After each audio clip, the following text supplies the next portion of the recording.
여들톡 들으면서 나도 팟캐스트 한번 해볼까? 라고 생각해본 톡토로들 계신가요? 어렵지 않습니다. 스포티파이 4 팟캐스터와 함께라면 누구나 팟캐스트를 제작하고 발행할 수 있어요.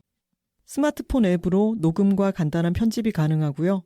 RSS 피드를 통해 애플 팟캐스트나 구글 팟캐스트로 내보내는 것도 한 번에 됩니다. 이제 여러분의 이야기를 시작해보세요. 여들톡처럼. 스포티파이 4 팟캐스터가 여러분을 도와줄 거예요. 지금 바로 스포티파이 4 팟캐스터를 앱스토어에서 다운받고 시작해보세요. 심지어 무료입니다.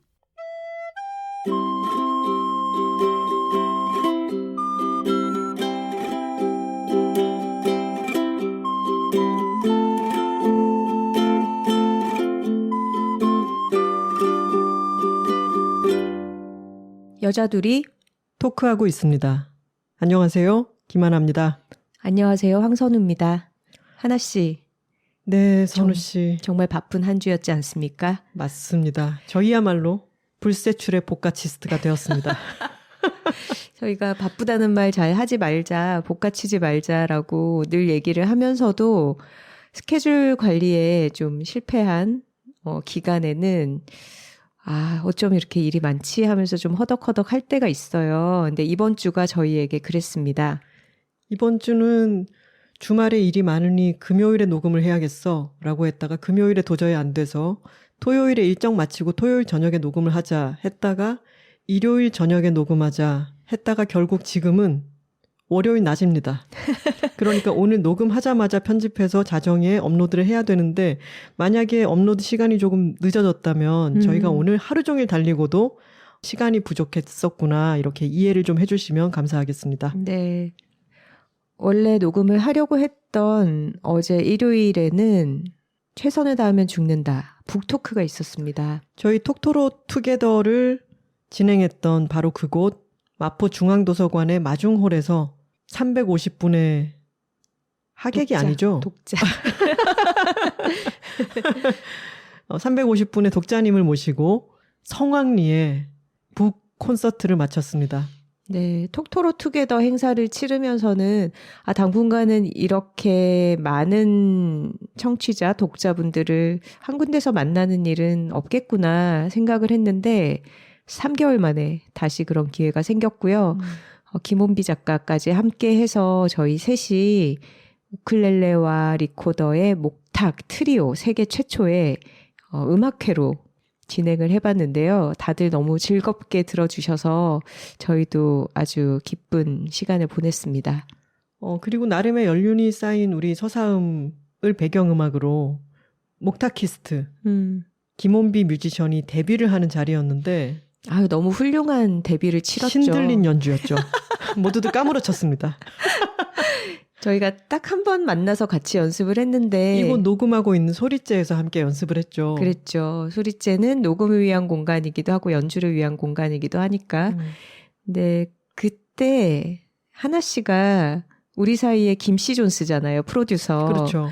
근데 목탁 프로듀싱에도 이렇게 재능이 있더라고요. 그래서 혼비 씨의 그 어떤 목탁 소질을 한껏 끌어내서 그날 목탁에도 악보가 가능하다라는 것을 목탁보. 네, 두 사람이 보여주며 이제 요 곡에 이 부분에 어떻게 리듬을 맞출 것인가 그거를 목탁을 딱 칠 때와 쉴 때 그리고 달그락달그락 그리고 또로로로로 이런 다양한 소리들을 목탁에 체보를 해가며 연습을 했는데 저는 다른 무엇보다 혼비 씨가 너무 재밌다 또 하자라고 얘기를 해줘서 참 기뻤어요. 연습을 할 때도 실제 어제 연주를 할 때도 너무 행복했어요라고 얘기를 해줬죠.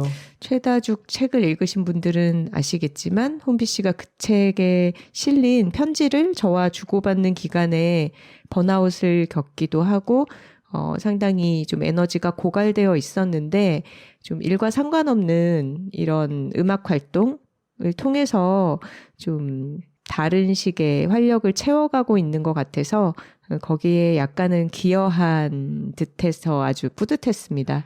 최선을 다하면 죽는다 북 콘서트를 잘 치르기 위해서 최선을 다하는 바람에 지금 월요일에 죽어나고 있는 여자 둘입니다. 그리고 그 전에 금요일 저녁에는 저희가 60화에서 소개하기도 했던 다큐멘터리 엔니오 더 마에스트로의 GV 진행을 저희가 했죠. 네. 최다죽 북토크도 엔니오 GV도 매진을 기록했습니다. 매진을 하게 되면 선우 씨가 공약을 걸었잖아요. 네, 제가 리코더 연주를 하겠다. 네. 그래서 거기서 청중들 앞에서 혼자 독주를 했는데 역시 실수 한 번 없이 너무나 아름다운 리코더 선율을 들려줘서 영화를 보고 나온 사람들이 또 아주 귀여워하며 흡족해하며 귀가하셨습니다. 네, 저의 미션 주제곡 연주를 듣고 그 자리에 오셨던 분이 별명을 붙여주셨어요. 가브리엘스 오보에가 아니라 가브리엘스 리코더라고. 금요일에 엔니오 GV가 있었고 최다죽 북토크 일요일 사이에는 또 굉장한 이벤트가 있었습니다. 그랬죠. 그야말로 올해 가장 힙한 파티가 아니었을까요? 저는 의심할 바 없이 그렇다고 생각하고 또한 이 행사는 역사적인 행사이기도 했습니다. 네. 규지니어스라는 아이디로 많이 알려진 김규진님 그리고 아내인 김세연님 두 분의 베이비 샤워 파티가 있었어요. 규진님은 언니 나랑 결혼할래요? 라고 하는 책으로 공개적으로 자신이 한국 국적의 레즈비언 유부녀가 되는 과정을 공표했죠. 네. 이 두 분이 아이를 갖기로 하고 지금은 이제 만삭입니다. 9월 초에 출산을 기다리고 있는데 주변 사람들을 모아서 이 아이에 대해서 축하를 받고 또 여러 가지 질문들을 많이 받다 보니까 그것에 대해서 공식적으로 알려주는 그런 자리였어요. 그래서 베이비 샤워이면서도 행사의 제목은 대한민국 저출생 대책 간담회. 이거 너무 탁월하지 않나요?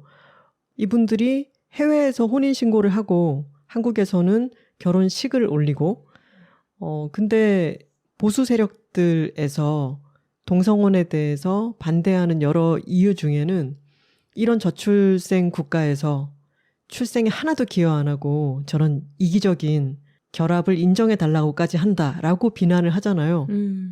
그런데 출생에 기여해버렸죠. 기여해버렸죠.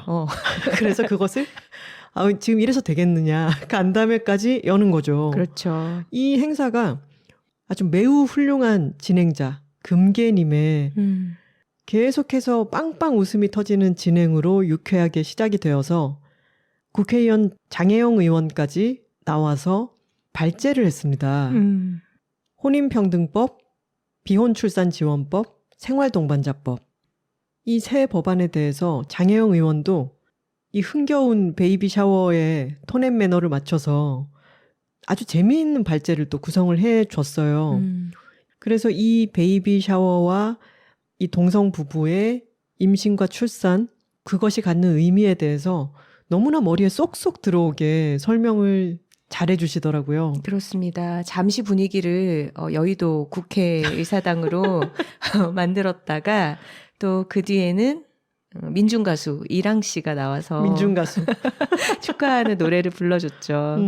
네. 그리고 세레나님께서 드래퀸 복장을 아주 발랄하게 하고 등장을 하셔서 전체적으로 정말 너무 많이 웃었던 행사였지만 아주 알차고 알아가는 것도 많고 이 행사의 의의에 대해서 참여자들이 모두가 제대로 파악하고 그것을 전달할 수 있게 잘 기획된 행사였어요. 맞아요.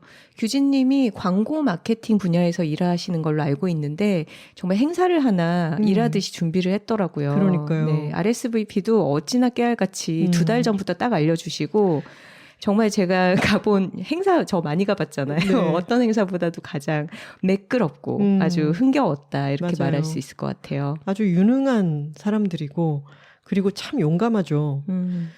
이야기를 조금 덧붙이자면 저희는 작년에 규진님과 세연님 부부를 오프라인에서 처음 만났습니다. 네, 그전에는 책을 통해서 알고 있었고 온라인으로 얘기를 주고 받은 적은 있었지만 이제 처음으로 같이 식사를 했죠. 네. 그래서 앉아서 서로 인사를 하고 메뉴판을 이제 보는데 만난 지 한 2분이나 됐을까요? 그렇죠. 통성명을 하고 저희 그럼 음식을 시켜놓고 얘기를 할까요? 하던 찰나에 갑자기 너무나 어떤 큰 진실에 마주하게 된 것입니다. 규진님이 자기가 지금 시험관 시술을 받고 와서 아직 지금 임신이 됐는지 안 됐는지는 알 수 없지만 날 것은 먹지 않을게요. 라고 지금 만난 지 2분 만에 자신의 임신 가능성에 대해서 말씀을 하셔서 저희는 사실은 너무 큰 충격을 받았지만 21세기 시민으로서 촌스럽게 그런 충격받은 티를 내면 안 된다는 생각에 재빨리 표정을 관리하고 어머 그래요 이렇게 약간 정신을 수습했었죠. 네.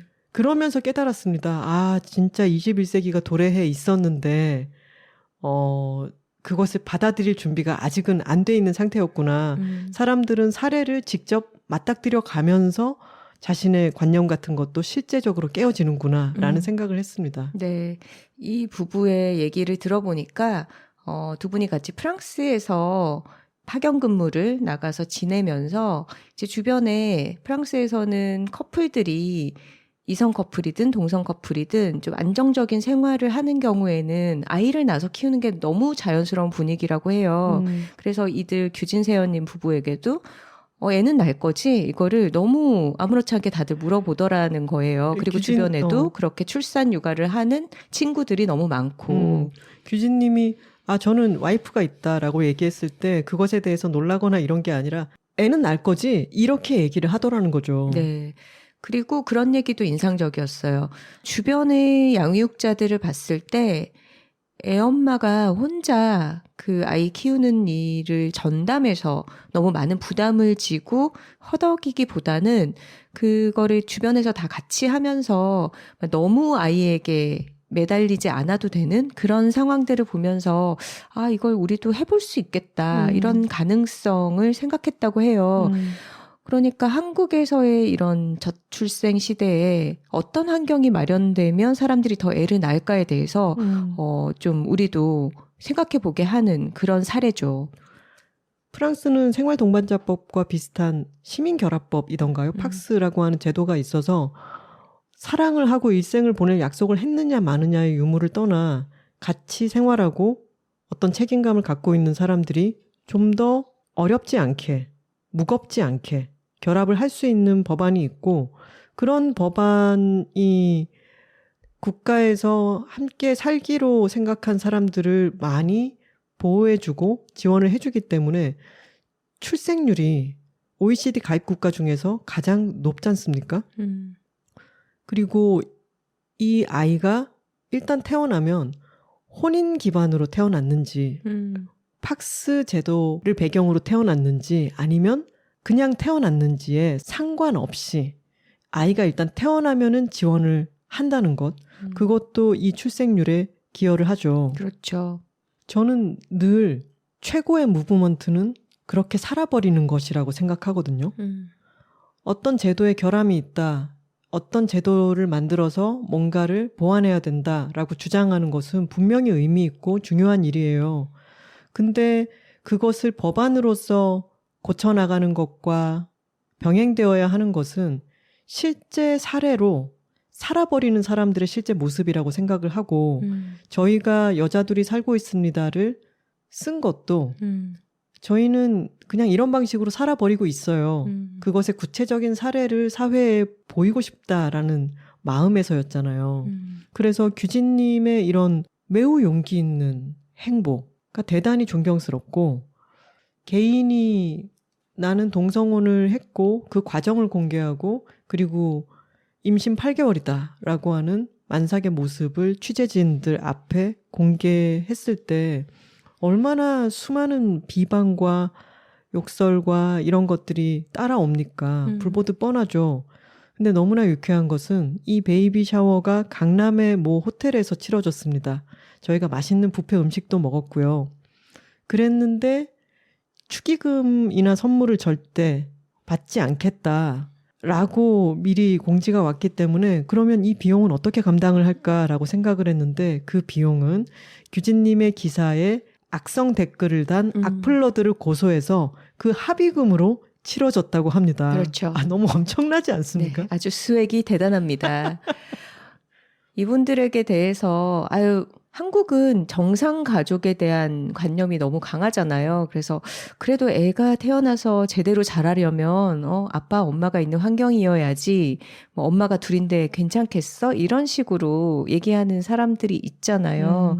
근데 만약에 엄마가 둘이어서 더 힘들 것 같아 보이면 도와주면 되는 거 아니겠습니까? 주변에서. 당신이 도와주십시오라고 그렇죠. 얘기하죠. 저는 이거야말로 정말 엄청난 무브먼트라고 생각합니다. 저도 장혜영 의원을 멋있으면 다 언니 책에서 인터뷰를 하기도 했었는데 참 오랜만에 이 베이비 샤워에서 만났어요. 그리고 굉장히 일목요연한 그런 발제를 들으면서 역시 장혜영 의원이다 이런 생각을 했는데 이분이 지금 비례대표 국회의원으로 활동을 하고 있고 이제 다음번 선거에서는 지역구 기반으로 아마 출마를 하려고 사무실을 냈습니다. 근데 그 사무실이 어디 있죠?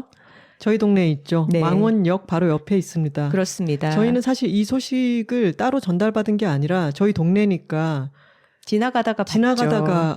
저기 장혜영 의원 사무실이 생겼어 이렇게 알았죠. 그렇습니다. 근데 여러분 요즘 어디 다니시다 보면은 그런 정치 플래카드들 너무 많이 보게 되잖아요. 근데 그랬을 때 그 구호들이 정말로 우리 삶에 와닿는 것이기보다는 거대 양당이 서로를 되게 비난하고 어떤 그런 피로한 언어로 자기들의 이익을 외치는 그런 비방의 문구들이 너무 많아서 굉장히 피곤한데요. 어느 날 망원역을 지나가다가 너무 마음에 와닿는 그런 문구를 봤어요. 이 기후 위기의 시대에 의류 재고를 함부로 버리지 못하게 하는 그런 폐기에 관한 법안을 발의하겠다. 이런 문구가 와 있어서 그때 막 한참 폭우가 너무 많이 오면서 기후 위기에 대해서 생각을 많이 할 때라 그치 저런 법안이 참 필요하겠어라고 생각이 들었는데 그걸 보니까 옆에 장혜영 의원의 얼굴이 딱 박혀 있더라고요. 그래서 참 이분이 이제 총선에 출마하고 대선일 수도 있습니다. 언젠가는. 네. 지역구 국회의원으로서 또 어떤 공약들을 내걸어서 지역사회를 바꾸어 가려고 할지 참 기대가 됩니다. 저는 투표권을 갖고 있는 지역구 시민이니까요. 맞아요. 그리고 훨씬 더 근본적이고 필요한 의제죠. 플래카드에서는 누가 비리를 저질렀네, 누가 뭐를 비위를 눈 감아줬네, 이런 걸로 치고받고 싸우고 있을 때 아주 근본적인 것에서부터 밟아 나가려고 하는 것 자체가 매우 신선하고 뚝심 있게 느껴졌습니다. 맞아요. 정말 막 누구가 해온 거를 다 뿌리 뽑겠다 내지는 누구를 청산하겠다 이런 식의 어떤 마이너스 정치 말고 좀 새로운 걸 만들어 나가는 플러스 정치를 보고 싶습니다. 선우 씨는 장혜영 의원을 의원일 때 인터뷰했고 저는 장혜영 유튜버, 감독 그리고 당시에 책 어른이 되면이 나왔기 때문에 제가 책이라웃 김하나의 측면 돌파에서 책의 저자로 인터뷰를 했었어요. 근데 이분이 너무 똑똑하고 자신이 투신하고자 하는 방향에 대한 생각과 그것을 사람들에게 또렷하게 전달하는 능력이 너무 탁월해서 저희가 그 방송에서 이분 국회로 가셔야 돼요 라고 막 외쳤었거든요. 그때 청취자였던 저희 엄마도 저한테 따로 전화를 해가지고 그 사람은 국회를 가야 돼 이렇게 저한테 얘기를 했을 정도였는데 그때는 정말로 국회로 가시게 될 줄은 몰랐죠. 그 에피소드는 책이라웃 43-1화입니다. 거기서 이미 이분의 또렷한 색깔이 잘 드러나 있으니까 관심이 가시는 분들은 찾아서 들어보셔도 정말 유쾌하고 유익할 겁니다. 네, 지면 인터뷰는 멋있으면 다 언니 책을 참조해 주시기 바랍니다. 선우 씨 일단 우리 커피 한 모금 하죠. 그럴까요?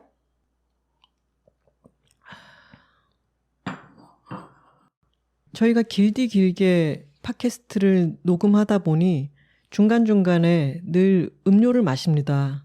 오늘 저희가 옆에 둔 음료는 여두레드에서도 소개했던 훌륭한 디카페인 커피, 디카프 워크룸에 원두를 갈아서 만든 커피입니다. 오늘 에피소드는 톡토로들의 사연을 먼저 읽고 이어서 얘기를 나눠볼게요. 안녕하세요 작가님들. 저는 모든 게 궁금해 톡토로입니다. 이번 에피소드를 들으며 제가 항상 생각하던 부분들과 공감이 되는 내용이 많아 처음으로 글을 써봅니다. 이번 에피소드는 61화였던 좋은 어른이 될 수 있을까 편이죠. 저는 와인 업계에서 일하고 있습니다. 원래는 전혀 다른 업계에 있다가 더 배우고 싶다라는 마음이 들어 전문적으로 와인숍에서 일하게 된 지 5년 차입니다. 장점 몇 가지를 들자면 일단 배움의 끝이 없다는 점입니다. 와인을 공부하면 와인의 종류 자체도 셀 수 없이 많은데 몇만 종은 좋게 넘을 것 같네요. 수십 년에 걸친 빈티지까지 생각하면 끝이 없겠죠? 각 와이너리의 역사, 괄호 열고 어느 와인메이커의 딸과 또 어느 다른 유명 와인메이커의 딸이 합작해서 만든 와인과 같은 배경 지식들까지 습득해야 합니다.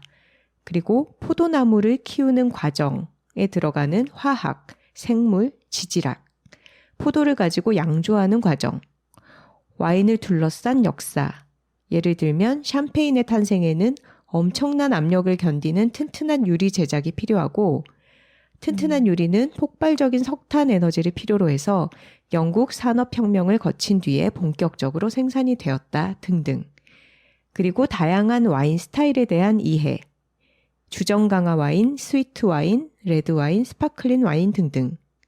와인의 맛은 어디에서 기인하는가? 현재 와인 트렌드는 무엇이고 이 와인과 좋은 페어링은 어떤 음식이고 와인 생산지의 기후는 어떠한가? 불어, 독어, 영어, 이탈리아어 등에 대한 이해가 있어야 합니다. 아이고 세상에. 여기까지 읽으면서도 참 정말 숨이 가쁘네요. 물론 일반 소비자는 이렇게 세세하게 알지 않아도 본인에게 맛있는 것, 맛없는 것만 잘 알고 있어도 되지만 전문가는 소비자가 원하는 와인을 찾을 수 있도록 적절한 조언을 할 수 있어야 하니 돈을 버는 족족 계속 시간과 비용을 지불하며 공부를 멈출 수가 없습니다. 요새는 소비자들도 공부를 많이 하기 때문에 저도 도저히 게을러질 수가 없어요. 대한민국은 증의 나라이지 않습니까? 바리스타 자격증, 와인 자격증, 취미가 취미에서 끝나지 않고 증과 이력으로 남는 나라죠. 흐흐흐. 좋은 손님들도 많이 만나고 다양한 분야와 접목할 수 있는 와인이 정말 재밌지만 힘들 때가 왜 없겠습니까? 바로 진상 고객이 등장할 때입니다. 주로 와인은 말이야 라고 운을 떼며 어설픈 지식을 뽐내는 사람들입니다. 높은 확률로 나이가 많고 남자가 많은 것이 현실입니다. 제가 젊은 여자 축에 속하니 저를 괜히 테스트하려고도 하고 저를 와인 모르는 사람으로 취급할 때도 적지 않습니다. 아가씨 와인 잘 모르지? 하는 소리도 들어보고요. 이래봬도 한국에서 할 수 있는 공부는 거의 다 해보며 시간과 비용 투자도 엄청나게 했는데 말이죠. 술이 있는 곳이니 성희롱도 몇 차례 겪었지요. 놀랍지는 않은 사실이죠. 제가 생각하기엔 와인은 제대로 공부하려면 끝도 없는 분야기는 해서 항상 겸손함을 갖게 만듭니다. 어차피 나는 모든 걸 알 수는 없고 와인은 음식과 다를 바 없으니 개인의 취향 영역인 경우가 많습니다. 그래서 저는 질문을 많이 합니다. 드셨던 와인 중에서 좋았던 와인에 대한 질문이요. 그래서 최대한 그분이 좋아하실 만한 맛과 가격대의 와인을 찾아드리기 위해 진심을 다해 노력합니다.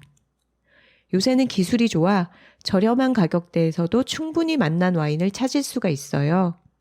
와인은 프랑스, 미국 또는 특정 브랜드가 최고지. 와인은 비싼 게 최고지. 그런 거 좋아하면 와인 모르는 거지. 와인? 이거는 마셔봐야지. 이런 말들을 들으면 사실 기운이 빠지고 안타깝습니다. 그분들은 본인의 기준이 너무 강한 나머지 정말 맛있는 다른 와인에 대한 기회를 주지도 않을 뿐더러 자신과 다른 취향을 가진 이들을 무시하는 역할까지 도맡는 거죠. 저희 숍에 오시는 분들 중 7할 이상은 들어오면서 하시는 말씀이 제가 와인을 잘 모르는데 입니다. 그 외의 분들은 저를 가르치려 하시는 분들이죠. 왜 중간이 없어요, 이렇게? 진짜 그러네. 70%는 잘 모른다. 30%는 내가 너무 잘한다. 사실 와인 잘 몰라도 본인에게 맛있는 건 알잖아요. 와인 분야의 높은 콧대를 만든 게 다 위에서 언급한 분들이 키워온 분위기에 있다고 생각해요.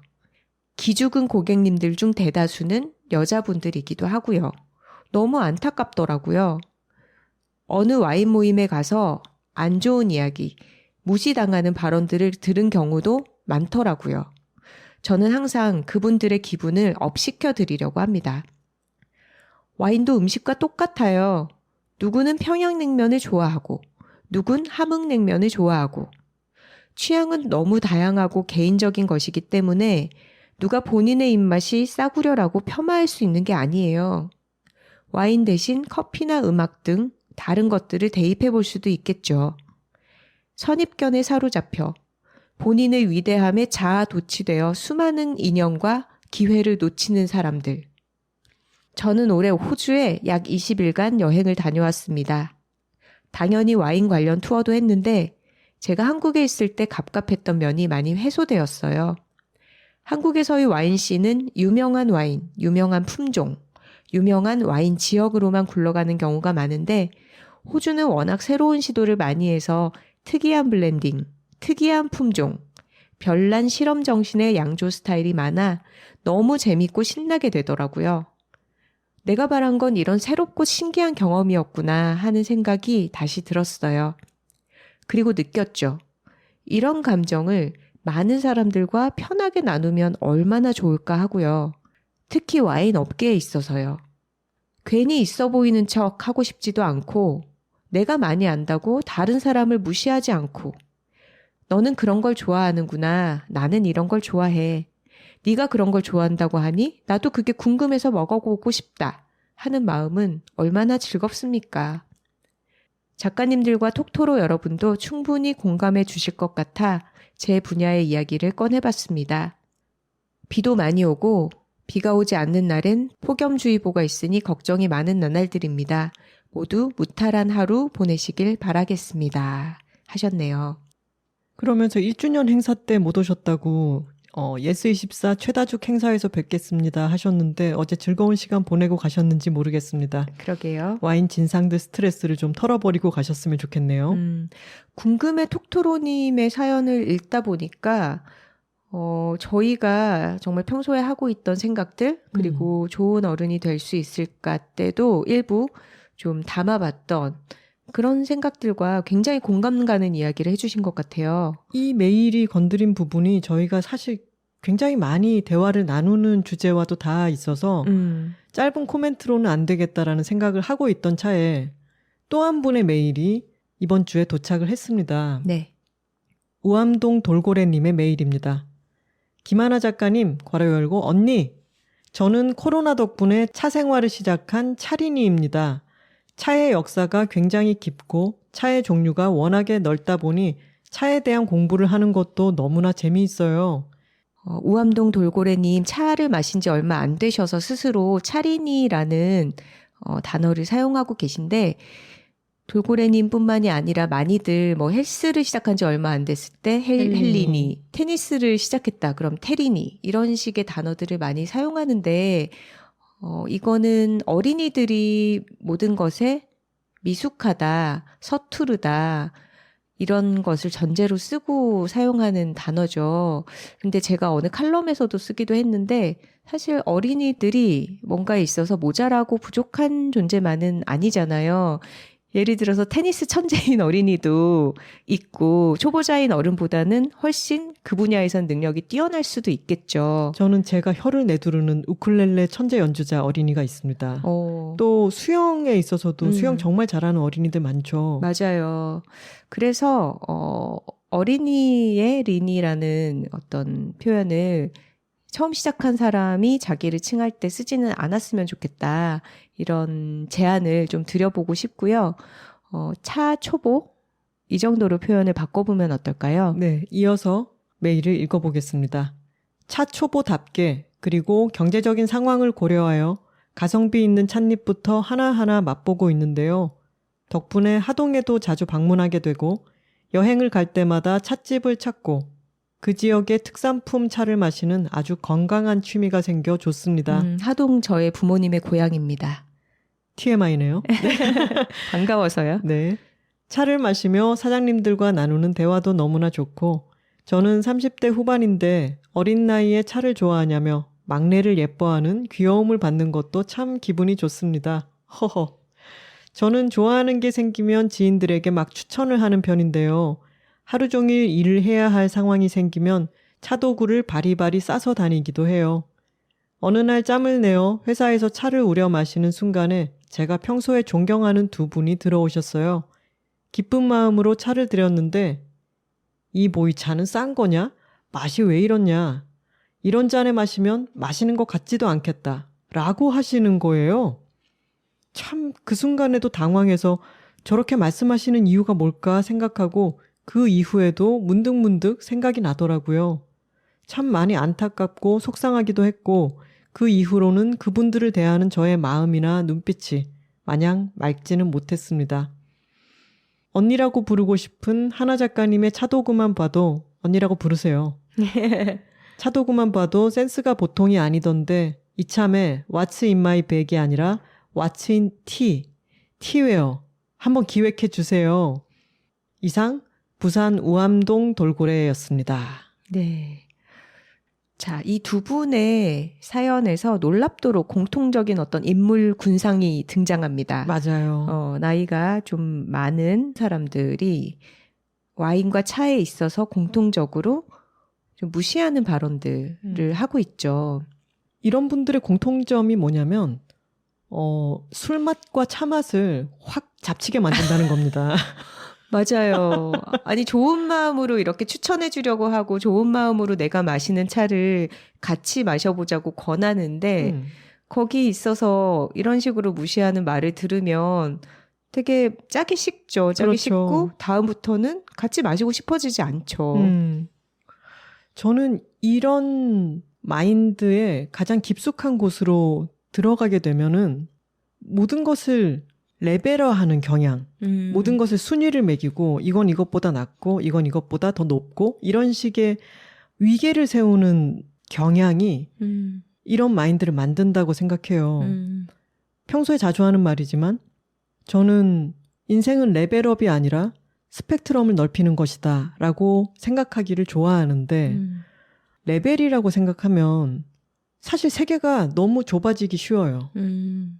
맞아요. 좁아지고 즐겁지 않아지는 것 같아요. 맞아요. 그리고 본인에게 손해입니다. 오늘은 마치 위계와 순위가 있는 것처럼 여겨지기도 쉬운 어떤 기호 음료의 세계에 대해서 와인과 차를 비롯하여 다양한 종류에 대해서 얘기를 나눠보려고 해요. 제목을 이렇게 붙여봤습니다. Would you like something to drink? 박명숙 씨가 늘 하던 말이었죠. 연습하던 영어 회화 문장이었죠. 많이들 네. 익숙하실 거라고 생각합니다. 톡갈 한번 가겠습니다. 여, 둘, 톡. 파워, 파워, 파워. 파워. 자, 하나씨. 네. 하나 언니의 차 도구함에 뭐가 들어있는지 궁금해 하시는데요. 한번 하나씨가 보이차를 어떻게 마시게 됐는지 얘기해 주시겠어요? 제주도에서 아마 2019년이었겠죠? 코로나 이전에 여자들이 살고 있습니다가 나왔던 해에 북토크를 전국으로 다녔는데 제주도에서 있었던 여자들이 살고 있습니다 북토크에 그곳에 참석하기 위해서 상하이에서부터 날아오신 분이 계셨어요. 네. 그분이 아주 컴팩트하고 예쁜 여행용 닭이 세트와 그 안에는 자그마한 차함이 있었는데 거기에 보이차 산차라고 하죠. 덩어리진 게 아니라 잎으로 된 그런 산차와 소청감이라고 하는 차가 있습니다. 그것은 청귤 귤 껍질. 안에다가 청귤 속을 파내고 거기에다가 보이차 숙차를 넣어서 숙성시킨 그런 차인데 그것을 저에게 한 통과 함께 선물을 주셨어요. 근데 저는 차 마시는데 그렇게 익숙하지 않았고 아 이거 참 예쁘다 생각하고 뭐 한두 번 우려 마셨을까요? 하지만 잘 사용하지는 않고 좀 두었어요. 그러다가 제가 점점 팟캐스트에서도 말씀드렸지만 카페인에 너무 민감하게 되어서 잠을 잘 못 자고 이러다 보니까 카페인 함량이 조금 낮은 다른 음료로 갈아타야겠다라는 생각이 들어서 언젠가 길게 집을 떠나 있을 때 마침 그 휴대용 다기를 챙겨서 떠난 거죠. 그래서 10일 정도를 머무르면서 차를 계속 마셨습니다. 그러면서 커피를 10일간을 확 끊었더니 선우 씨 그거 아세요? 네. 카페인을 계속 마시다가 끊으면요. 두통이 찾아와요. 그거 뭔지 그게 알죠. 일종의 네. 금단 증상이에요. 그렇죠. 그래서 이게 원인을 알 수 없는 두통이 있다. 이거를 카페인을 줄이려고 하시는 분들, 커피를 끊으려고 하시는 분들은 그 금단 증상을 조금 견디셔야 됩니다. 그 기간을 견디고 나면 두통이 다시 찾아오지는 않아요. 근데 그것은 몸에서 카페인이 없어지는 상황에 적응하기 위한 것이니까 너무 두려워하지 마시고 그 시기를 지나시면은 커피를 안 마시고도 이게 생활이 이제 좀 얼추 괜찮구나 이런 시기가 찾아옵니다. 저는 그걸 언제 느꼈냐면 유카페인 커피를 마시다가 디카프 어크룸 원두로 바꿔서 디카페인 커피를 마실 때 그걸 한 일주일 정도 했더니 제가 머리 아프다고 그랬잖아요. 맞아요. 그래서 디카프 어크룸 원두에는 확실히 카페인이 없구나 이걸 느꼈죠. 맞아요. 그래서 저는 그때 이후로 커피가 확 줄었고 차를 마시는 습관이 그 열흘 동안 마셨더니 아침에 일어나니까 차가 생각이 나더라고요. 그래서 그때부터 차를 마시기 시작했고 그분이 주신 차가 좋은 차였던 것 같기는 해요. 근데 저는 그 이후에 차를 다 마시고 나서는 제가 차를 골라서 마셔야 되는데 뭘 골라야 될지도 모르겠고 그러다 보니까 마켓컬리에서 장을 볼 때 보이차가 마침 있더라고요. 그래서 지유명차에서 나오는 병차라고 하죠. 둥글게 압착되어 있는 떡차도 있고 그리고 아주 작은 소타차라고 하는 것도 있습니다. 동그랗게 빚어놓은. 네. 저는 그래서 제일 처음 제 돈으로 사서 마시기 시작했던 차는 지유소타차라고 하는 차인데 차를 계속 마시다 보면은 입맛이 계속 변하고 지금은 지유소타차는 가끔 마시지만 요즘 마시면은 맛이 이렇게 센 차였구나라는 생각이 들어요. 저는 제 혼자 생각에는 보이차계의 코카콜라 같은 맛이 아닌가라고 생각을 하는데 그때는 처음에 적응을 할 때 차 맛에도 조금씩 익숙해져야 되고 할 때는 간편하고 좋았습니다. 근데 그렇게 말하는 사람들이 있죠. 자기도 많은 시행착오를 겪고 자신의 입맛이 어떻게 형성이 되었을 때 자신이 입맛을 형성해 갈 때 시도했던 수많은 것들에 대해서 지금 새롭게 시도하는 사람이 있을 때 우리가 지난 회에 말했던 안 좋은 선배 같은 사람들이죠. 그런 건 못 먹는다라든가 쉽게 그렇게 얘기를 해버리는 사람들이 있는데 그런데 휘둘리지 않는 것도 중요할 것 같습니다. 개구리 올챙이적 생각 못한다는 게 그런 거죠. 맞아요. 자기가 개구리가 되고 난 뒤에는 아니 나는 처음부터 개구리였는데 올챙이였던 적이 없는데 라고 얘기하는 거죠. 여기서 목탁개구리 소리 한번 넣어봤습니다. 저도 옆에서 같이 보이차를 좀 얻어 마시게 됐는데요. 녹차나 백차, 우롱차 같은 걸 마실 때와 또 다르게 보이차는 그 특유의 숙성된 맛이 재밌더라고요. 그래서 저는 항상 초보자 중에서도 약간 얻어 마시는 초보자의 입장에서 이 차는 오래된 책 맛이 나 라든가 이 차는 팝 맛이 나 라든가 뭐 이런 식의 얘기를 하면서 좀 같이 즐겁게 탐색을 하고 있는데 옆에서 보면 하나 씨는 굉장히 뭘 덜컥 사지 않더라고요. 차 도구를 사든 차를 사든 사실 비싸고 예쁜 건 너무 많죠. 근데 그 비싸고 예쁜 거를 한 번에 들여놔야지 오래 즐긴다라고 말하는 사람들도 있는데 그렇게 모든 걸 갖춰놓으면 하나씩 하나씩 잃어가는 재미도 좀 덜할 것 같아요. 그래서 뭐 차판이라든가 뭐 차호라든가 잔 같은 것들도 조금씩 항상 저한테 물어보고 뭐 10만 원 안 되는 몇만 원짜리 것들도 꼭 이거를 사도 될까? 몇 번씩 저한테도 물어보고 그렇게 고민을 하면서 마련을 해가더라고요. 근데 그런 거를 볼 때 아, 진짜 조금씩 갖춰가는 재미를 본인이 천천히 누리고 있구나. 라는 생각이 들었어요. 그래서 아까 초보 차인이라고 하신 돌고래 님도 언니가 쓰는 거 다 따라 사야지 이렇게 생각하시기보다는 본인의 취향을 아주 저렴한 것부터 조금씩 갖춰가면서 발견해 가시면 좋을 것 같아요. 많은 경우 처음부터 좋은 거를 투자해서 사놔야 이중 지출을 안 한다 이런 얘기들을 많이 하는데 저는 사실 그렇게 생각 안 하거든요. 예를 들어서 저희가 작년에 처음으로 탁구를 시작했을 때 처음 일단 탁구가 나한테 맞는지 안 맞는지를 알아보려면 탁구채가 있어야 쳐볼 수 있잖아요. 근데 그런 실험을 할 때 너무 좋은 탁구채를 덜컥 사는 것은 좋지 않으니까 그때 선생님께서 무조건 10,000원짜리 탁구채 사라. 일단 그거 사서 내가 탁구를 계속 칠 건지 말 건지를 한번 시험을 해보시라. 라고 해서 저희는 가장 싼 탁구채를 사서 저희도 저희 친구들도 너무 재밌게 탁구를 쳤습니다. 그랬기 때문에 한 몇 달 그걸로 탁구를 치다가 야, 탁구는 진짜 재밌지 않냐? 이래서 탁구채를 다 같이 새로 맞추고 우리 올해 한번 쳐보자. 이건 올해 칠 것 같아. 라고 결론을 내려서 선생님께 말씀을 드렸더니 이제 탁구채를 저희가 샀던 것보다 훨씬 비싼 오래 쓸 탁구채를 살 수 있도록 해주셨죠. 그래서 우리가 새 탁구채를 받고 치기 시작했는데 여러분 탁구채라는 게 그렇게 엄청난 공학 기술이 들어갈 것 같지 않게 생겼잖아요. 그쵸. 나무판에 고무 붙인 거 아닌가? 라고 생각하는데 저희 처음 쳐보고 좀 놀랬어요. 탄성이 너무 달라서 저희가 이전에 연습했던 각도로 치면 공이 너무 멀리까지 날아가 버리더라고요.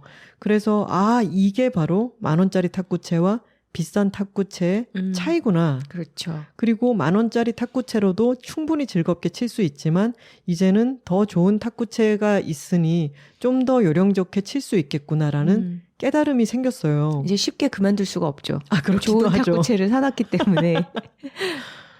저는 쉽게 구할 수 있는 부담이 없는 물건부터 시작해서 그것을 업그레이드 했을 때 요거는 이를테면 차독으로 예를 들자면 이거는 물을 따랐을 때 물줄기가 다르구나. 물이 튀는 게 훨씬 적네. 라든가 이거는 여기 잔 위에 올려놨을 때 달그락거리는 소리가 훨씬 듣기 좋구나. 라든가 이런 게 조금씩 달라지는 그것도 굉장히 큰 재미예요. 그래서 내가 지금 가지고 있는 도구나 내가 지금 마시고 있는 차가 너무 저렴하거나 퀄리티가 떨어지는 것 아닐까? 그런 생각보다는 그것 자체에서 즐길 수 있는 것을 많이 즐기세요. 그리고 내가 이걸 계속 마시겠구나라고 생각하면 또 찻집을 다니시지 않습니까? 이 우암동 돌고래님께서.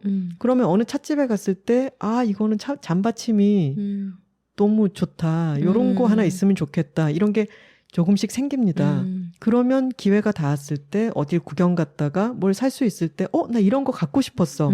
하면 하나씩 사들이면 그게 정말 또 큰 기쁨이죠. 맞아요. 근데 이렇게 천천히 조금씩이 잘 안 되는 게 한국 사회가 전반적으로 너무 모든 속도가 빠른 것이 좋은 것처럼 통용되고 아까 궁금해 톡토로님 말씀처럼 취미가 그냥 취미에서 끝나지 않고 뭔가 증으로 남는 그 분위기가 지금 당장 되게 빠르게 뭔가를 내가 알고 누려야 할 것 같은 그런 조급증을 모두에게 심어주는 것 같아요. 그리고 우암동 돌고래님께서 궁금해 하시니까 저희는 요새 다양한 차를 쟁여두고 이것저것 맛보고 있는 중이지만 제가 차를 잘 안 마신 사람들에게 한번 마셔보고 안 맞아서 집에 그냥 오래 둬도 이건 상하지 않으니까 부담 없는 선물로 많이 주는 차는 하관 차창에서 나온 7663 숙금인이라고 하는 차가 있습니다. 숙차이고 병차인데 가격이 5만 원 미만이에요.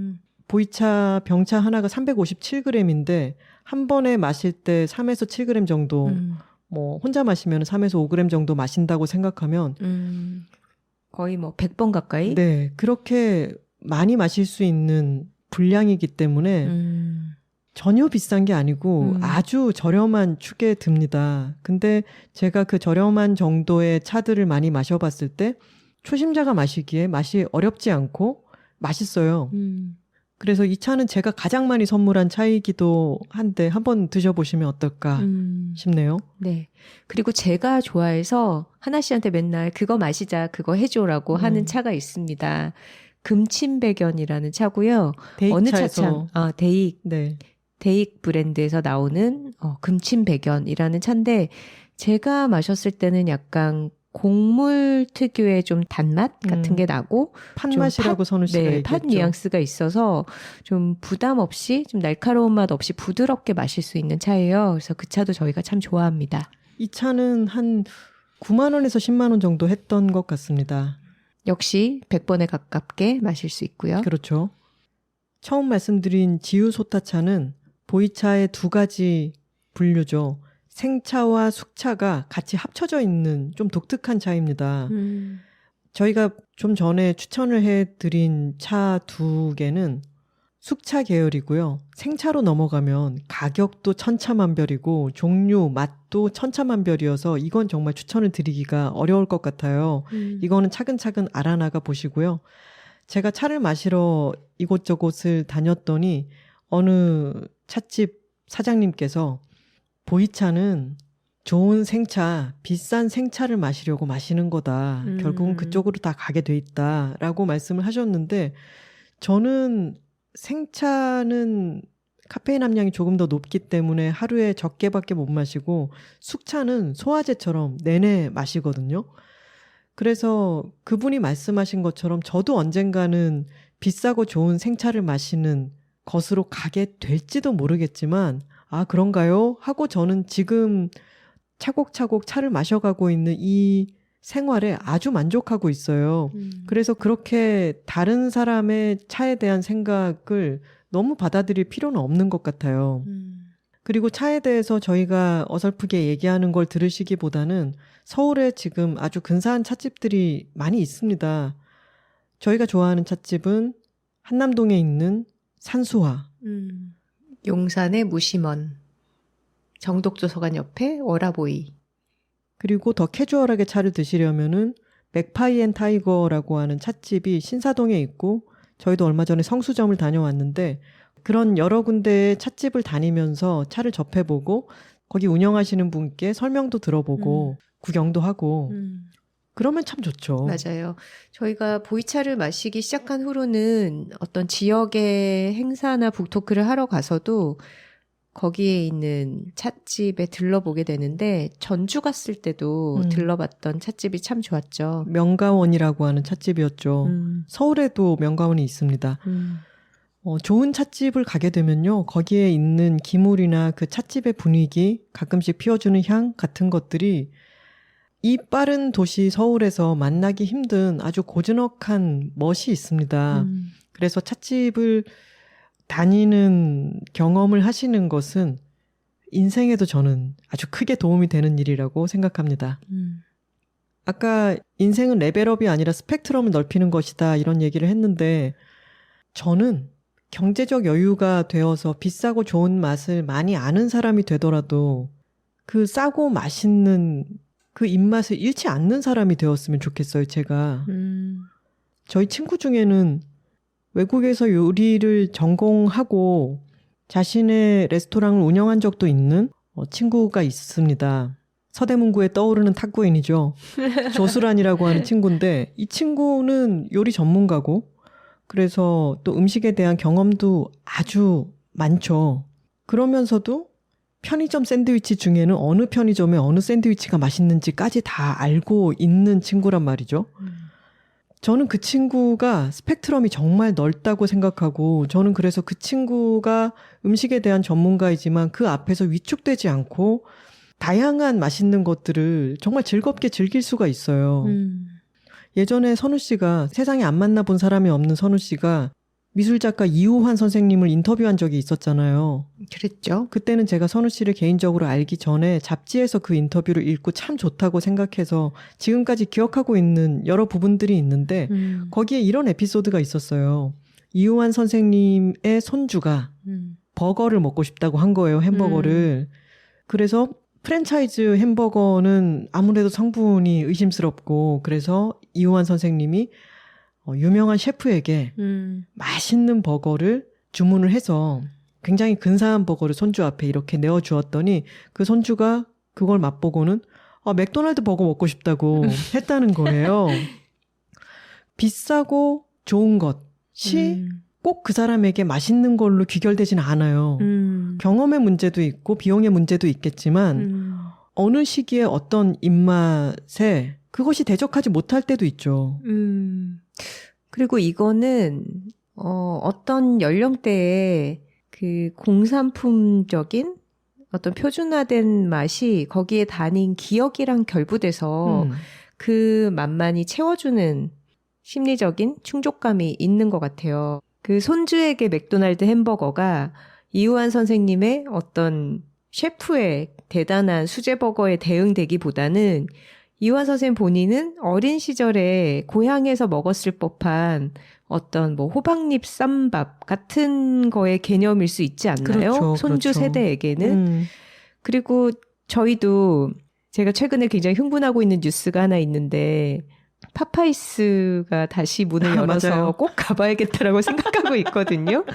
근데 저는 처음에 대학교 진학하면서 서울에 왔더니 파파이스가 있는 거예요. 파파이스 부산에는 충격이었죠. 없었거든요. 근데 신촌에 학교 앞에 있는 파파이스에 가보고 이렇게 맛있는 패스트푸드는 처음이야 이러면서 맨날 갔어요. 케이준 후라이 처음 있었잖아요, 거기에. 그리고 그 잠발라야 라이스 맞아요. 이런 게 너무 맛있어가지고 지금 추억의 맛을 찾아서 한번 방문할 생각이 아주 들떠 있습니다. 근데 우리가 그런 거를 뭐 매일 먹지는 않겠지만 지금 와서 미슐랭 스타 레스토랑도 가보고 그런 맛있다라는 거, 좋다라는 걸 많이 접해본 나이가 되었지만 파파이스는 또 참을 수 없잖아요. 참을 수 없지. 그런 거죠. 맞아요. 평범한 밥집이나 식당에 가면 소주가 있잖아요. 근데 요즘은 소주가 여러 정부 지원들도 있고 다양한 실험들도 있어서 프리미엄 고급 소주가 많이 소주가 나오죠. 아주 많고 그 세계도 점점 넓어지고 있죠. 저는 그런 소주에 대한 새로운 실험과 장르가 넓어지고 있는 것에 대해서는 흥미로운 일이라고 생각해요. 하지만 저는 몇천 원에 누구나 좀 편안하게 시킬 수 있는 초록병에 든 소주만의 미덕이 분명히 거기 있다고 생각합니다. 친구가 너무 속이 상하는 일이 있어서 같이 만났어요. 그래서 소주를 막 시켜. 그래서 마시는데 그때 소주의 새로운 실험 정신과 맛을 음미하고 있는 그런 상황은 아니잖아요. 소주잔 따라주면서 그 소주로 오늘 진짜 너무 힘들어서 확 취하고 싶다 이런 느낌이 드는 그런 마음인 친구가 있을 때 이 소주 따라주고 여기 소주 한 명 더 주세요 이런 말 편안하게 할 수 있는 그런 술만의 미덕이 분명히 있죠. 맞아요. 음식도 그렇지만 술은 특히 그것을 마시는 어떤 상황, 조명, 온도, 습도, 그리고 같이 마시는 상대 이런 맛 외적인 것들이 굉장히 크게 작용하는 것 같아요.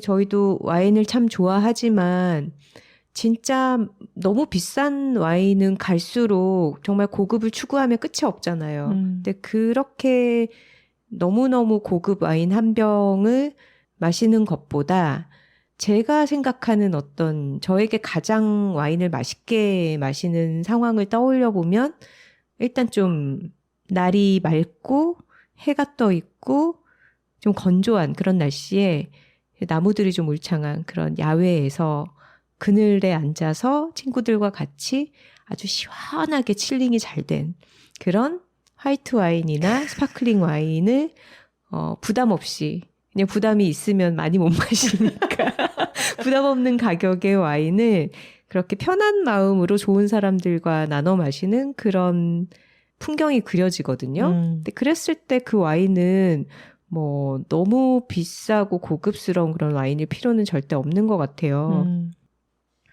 그렇게 맛있는 와인 하면 선우 씨와 제가 접했던 구체적인 사례가 있지 않습니까?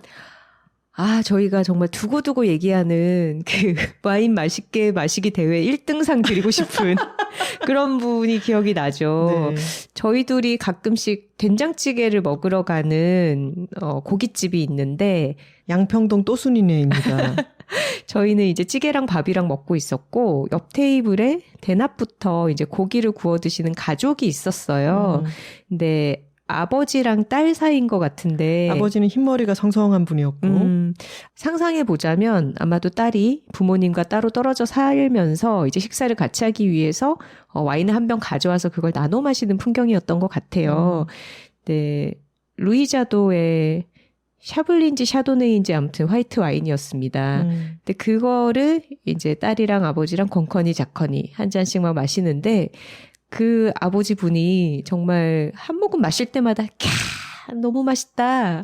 야, 이건 너무 맛있다. 아유, 이거 참 너무 좋네. 고기랑 곁들이니까 이 말씀을 계속 하시는 거죠. 근데 그게 너무 듣기 좋은 거예요. 그리고 우리가 또 왜 굉장히 캐캐 묵은 선입견이 있잖아요. 고기에는 레드 와인, 뭐 조금 묵직한 계열의 그리고 해산물에는 화이트 와인 이런 식으로 공식처럼 되어 있는데 그러지 않고 그냥 고기에다가 화이트 와인 편하게 마시면서 그리고 아마도 그 와인을 가져왔을 딸에게 매 모금 맛있다는 그런 감탄을 하면서 그렇게 드시는데 옆 테이블까지 그 맛있음이 너무 전파가 되더라고요. 그리고 그 아버지의 어떤 말투라든가 루이자도를 사실 불어를 읽는 교육을 받지 않으면 루이자도를 바로 읽기는 어렵잖아요.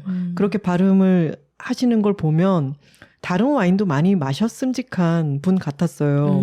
그리고 루이자도가 뭐 너무 많이 비싼 와인이거나 하진 않잖아요. 근데 이걸 마시면서 정말 세상에 이보다 맛있는 와인이 없다는 듯이 와인을 드시니까 저희도 옆에서 정말 기분이 좋아졌죠. 제가 그 딸이라면 진짜 또 다른 와인 싸들고 아빠랑 한 잔 하고 싶을 것 같아요. 맞아요. 근데 또 재밌는 거는 와인 다 마시고 나니까 소주로 넘어가더라고요. 그러니까. 그리고 소주를 한 병인가 두 병인가 마셨어요.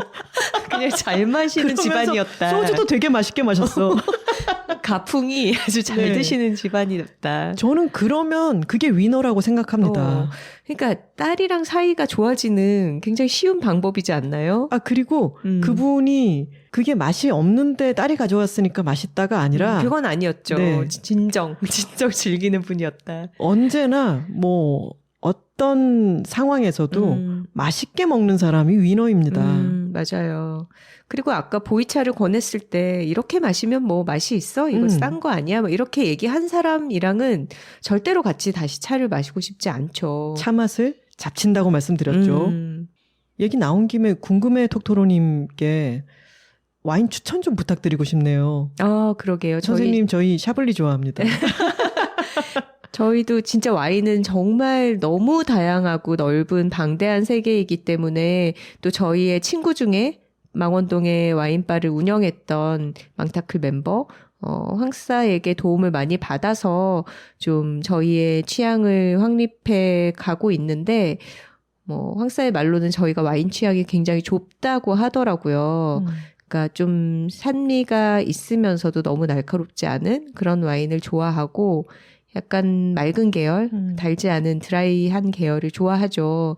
와인에 대한 지식이 많고 저희보다 훨씬 다양한 것들을 경험을 해본 친구가 이걸 좋아하면 이것도 마셔봐 이렇게 지도를 해주니까 계속해서 그걸 따라가게 되었죠. 근데 또 와인의 미덕은 너무 막 벌벌 떨면서 아꼈다가 먹는 것보다는 그냥 기분 좋게 딸 수 있는 그런 것도 포함이 되기 때문에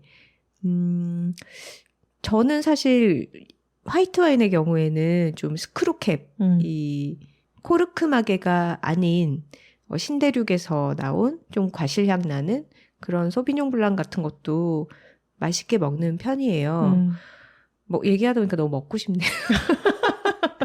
그리고 벌벌 떨면서 와인 따는 것에 에피소드가 우리가 진짜 잊을 수 없는 게 사이드웨이라고 하는 영화를 보시면 안 보신 분들은 와인에 관심이 있으시다면 그 영화를 한번 보시는 것도 좋겠는데 약간 피노누아에 미친 자들의 피친 영화죠. 근데 예전 영화라서 지금 보면은 뭔가 또 피시하지 않아서 네. 부분이 있을 수도 있다. 맞아요. 지금 본 지가 시대에 오래돼서. 보기에는 비판적인 구석이 분명히 있을 거고 또 우리가 너무 좋아하는 산드라오가 네. 나오죠. 네. 거기에 정말 좋은 와인을 정말 어울리지 않는 환경에서 따서 마시는 장면이 나오거든요. 사이드웨이 저도 본 지 오래돼서 어떨지 모르겠는데 지금 생각해보면 약간 자기의 좁은 취향에 대해서 얘기하는 인물이 나왔었고 맞아요. 지금 보면 조금 맨스플레인적일 수도 있을 것 같아요. 맞아요. 그런 맨스플레인의 또 대표적인 장르가 위스키 아니겠습니까? 아, 맞아요.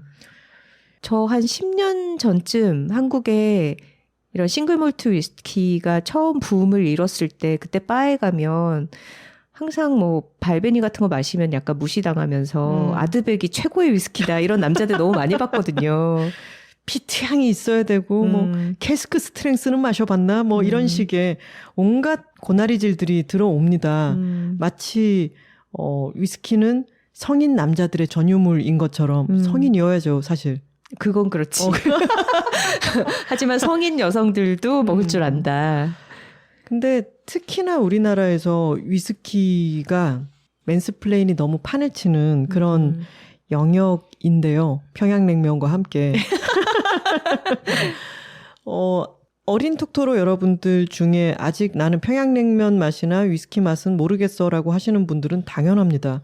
저희도 처음부터 좋아했던 것은 아니고 나이가 들면서 입맛이 점점 바뀌기도 하고 이제 그 맛을 알겠다라고 하는 시기가 오더라고요.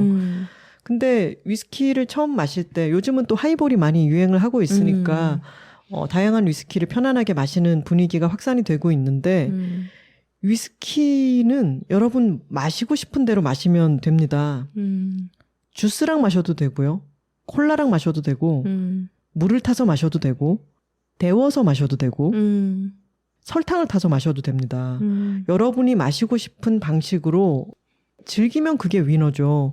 다른 나라에서는 위스키를 베이스로 정말 다양한 실험을 해서 편안하게 자기 방식대로 즐기는 문화가 흔하다면은 우리나라에서는 아까 궁금해 톡토로님께서 와인에 대해서 말씀하신 것처럼 위스키란 자고로 이런 게 너무 많은데 관심이 생기신다면은 자신의 방식대로 즐겨보시고 어느 분야나 그렇듯이 공부를 좀 해보는 것은 그 취향을 잘 쌓아가는 데 도움이 되기는 합니다.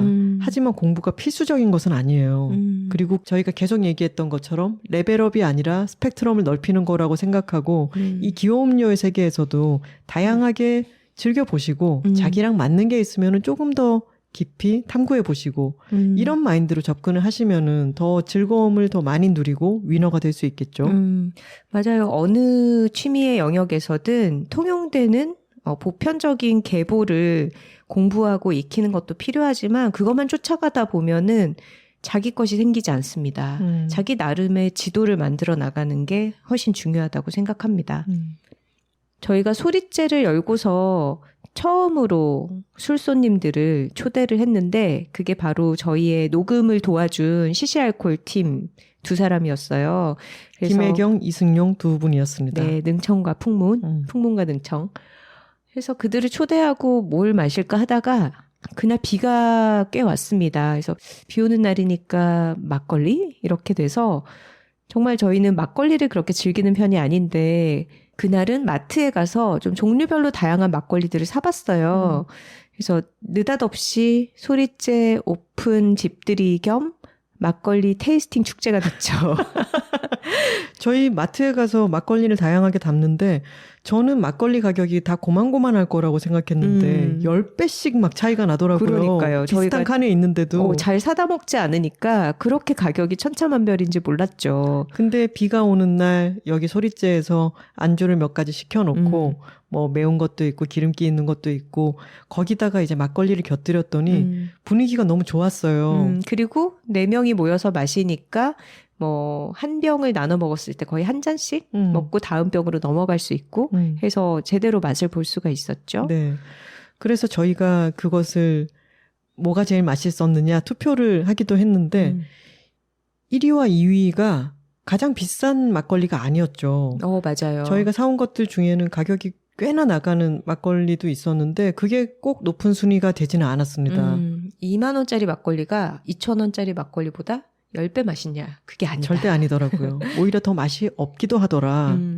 그래서 모든 것은 자신의 입맛과 취향을 정확하게 파악해 가는 것, 그리고 그것을 위해서 이것저것 시도를 해보고 이게 맛있었으면 그 맛에 충분히 감탄하고 그걸 기억하려고 하는 것. 네. 그 정도면 충분하지 않을까요? 네. 어렵게 얻은 결과니까 공유해드리자면 저희 사이에서의 1등은 해창 막걸리였고요. 네, 해창 9도였습니다. 그리고 12도가 더 맛있다고 얘기를 듣기는 했는데 저희는 그때는 9도밖에 없었죠, 마트에. 그리고 느린마을 막걸리도 맛있게 마셨고요. 그리고 요즘 KTX 역사에 가시면 복순도가 코너가 아예 들어가 있는 경우들이 많거든요. 복순도가 막걸리도 참 맛있죠. 그날은 마시지 않았습니다. 저희가 평소에 좀 마셔봤기 때문에. 복순도가 드라이가 나왔는데 그 드라이가 맛있고 그걸 내면서 원래 복순도가를 좀 더 달게 만든 것 같아요. 제 느낌에는. 제가 입맛이 조금 변한 것일 수도 있겠지만. 네, 막걸리 드실 분들은 참고하시기 바랍니다. 네. 그리고 얼마 전에 어느 톡토로님께서 저희에게 꽃차를 보내주셨어요. 저희가 계절과 절기를 즐기는 법에 대해서 여둘톡에서 몇 번 얘기를 하다 보니까 각 계절마다 그때그때 나는 꽃들을 따서 말려서 차를 만드시는 분이 그 제품들을 보내주셨습니다. 봄, 여름, 가을, 겨울로 이렇게 1년에 12가지 종류의 꽃차가 있고 예를 들면 봄에는 매화, 목련, 복숭아꽃, 여름은 해당화, 아카시, 당아욱, 가을에는 맨드라미, 구절, 초국화, 겨울에는 뚱딴지꽃, 벚꽃, 녹차꽃 이렇게 해서 꽃차들을 보내주셨는데 정말 시각적으로도 아주 예쁘고 저희가 여름 꽃차 중에 해당화 차를 한번 마셔봤거든요. 지금 저희가 디카프 워크룸의 커피에 이어서 잠깐 중간에 쉬는 시간을 가지면서 해당화차를 옆에 따라놓고 마시고 있는데요. 너무 아름답고 해당화가 바닷가 근처에 피는 생각보다 아주 큼직한 꽃이고 붉은 꽃도 있지만 흰 해당화도 있거든요. 근데 정말 아름다워요. 근데 그 향에 대해서는 제가 잘 인지를 못하고 있었는데 설명에도 약간 장미향 같은 게 난다라고 되어 있었는데 저희 지금 좀 깜짝 놀랐습니다. 정말 은은하고 그윽한 장미향이 나고 이 꽃차에 물을 따랐더니 너무나 아름답게 꽃차가 펴져서 보고 있는 것만으로도 기분이 너무 좋고요. 보내주신 톡토로님이 운영하시는 이 브랜드의 이름은 알로하가 아니라 알로화입니다. 네. 근데 패키지 디자인이 정말 너무 센스 있고 예뻐서 선물을 하기에도 정말 좋을 것 같아요. 그러게요.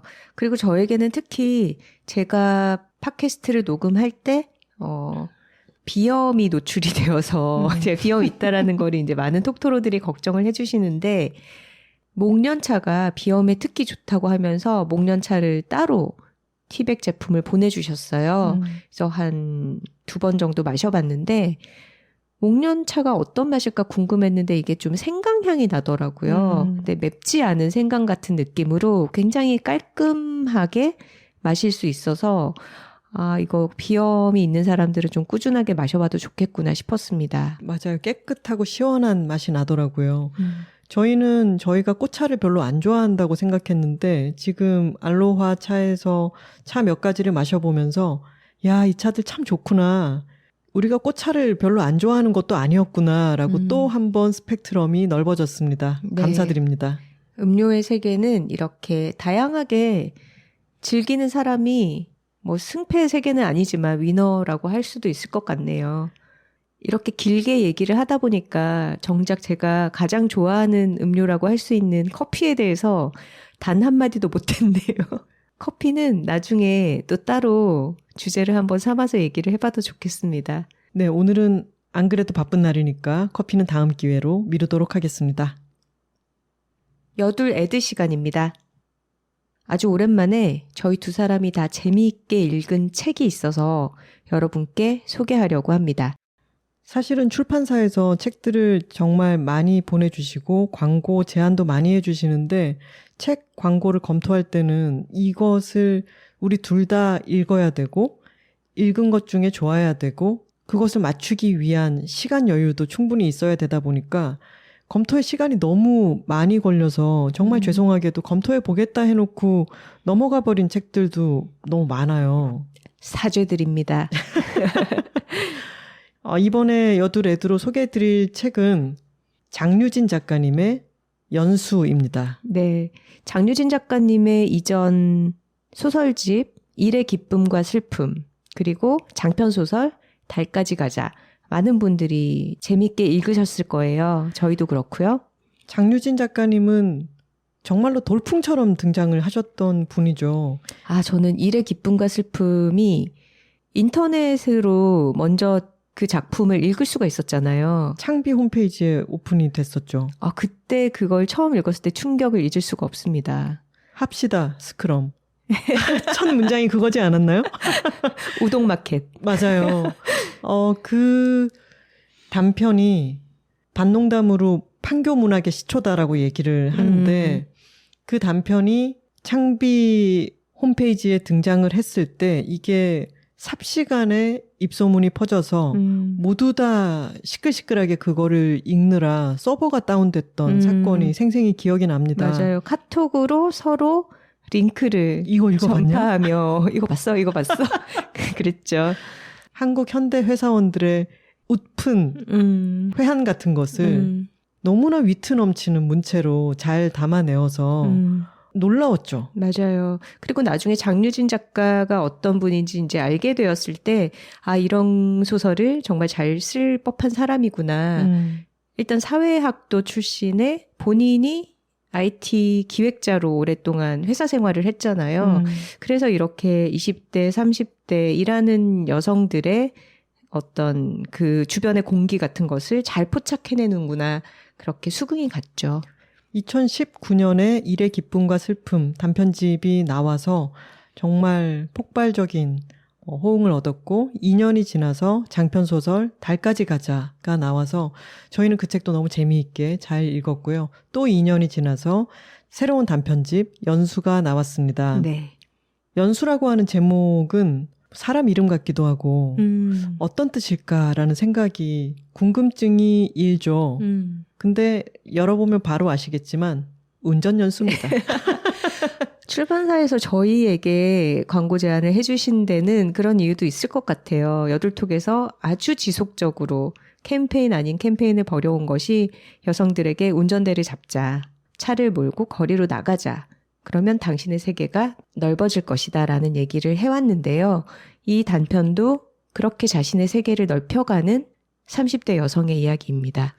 장유진 작가님은 선우 씨의 사랑한다고 말할 용기 책의 추천사를 쓰시면서 본인이 선우 씨가 운전에 대해서 쓴 원고를 읽고 장롱 면허를 실제로 꺼냈다라고 얘기하신 바가 있죠. 이 책의 제목인 연수는 운전 연수이기도 하지만 사전적 의미로는 학문 따위를 연구하고 닦음이라고 나와 있는데 그 다음에 이어지는 펀펀 페스티벌이라고 하는 단편의 내용은 또 연수원의 내용을 담고 있습니다. 회사에서 신입사원으로 채용이 되기 전에 그 연수원 안에서 벌어지는 이야기를 담고 있고 어찌 보면 여기 이 단편집에 나오는 여러 등장인물들의 사회생활의 면면들을 책으로 다 접하고 나서 연수라고 하는 제목을 다시 한번 들여다보면 울림이 달라지기도 합니다. 그러네요. 장유진 작가의 여성 인물들은 대체로 소설 속에서 맞닥뜨리는 갈등의 구조가 어떤 본인이 처한 상황이 있고 그리고 진입하고자 하는 세계가 있어요.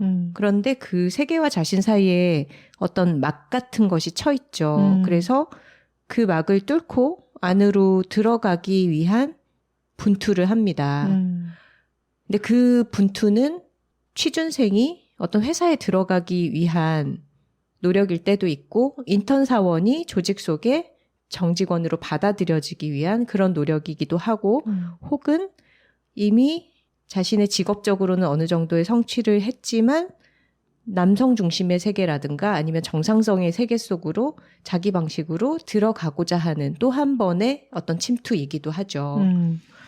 그런 장면들이 이를테면 이 책 안에 있는 공모라고 하는 단편에서는 회사에서 회식을 많이 하는 어떤 호프집이 있는데 그 회식 자리에서 유일한 여성이었던 이 주인공이 화장실을 갔다가 다시 돌아왔는데 여자 사장님에 대해서 이야기를 나누는 것을 들으면서 차마 자기가 그 안으로 들어갈 수가 없는 거예요.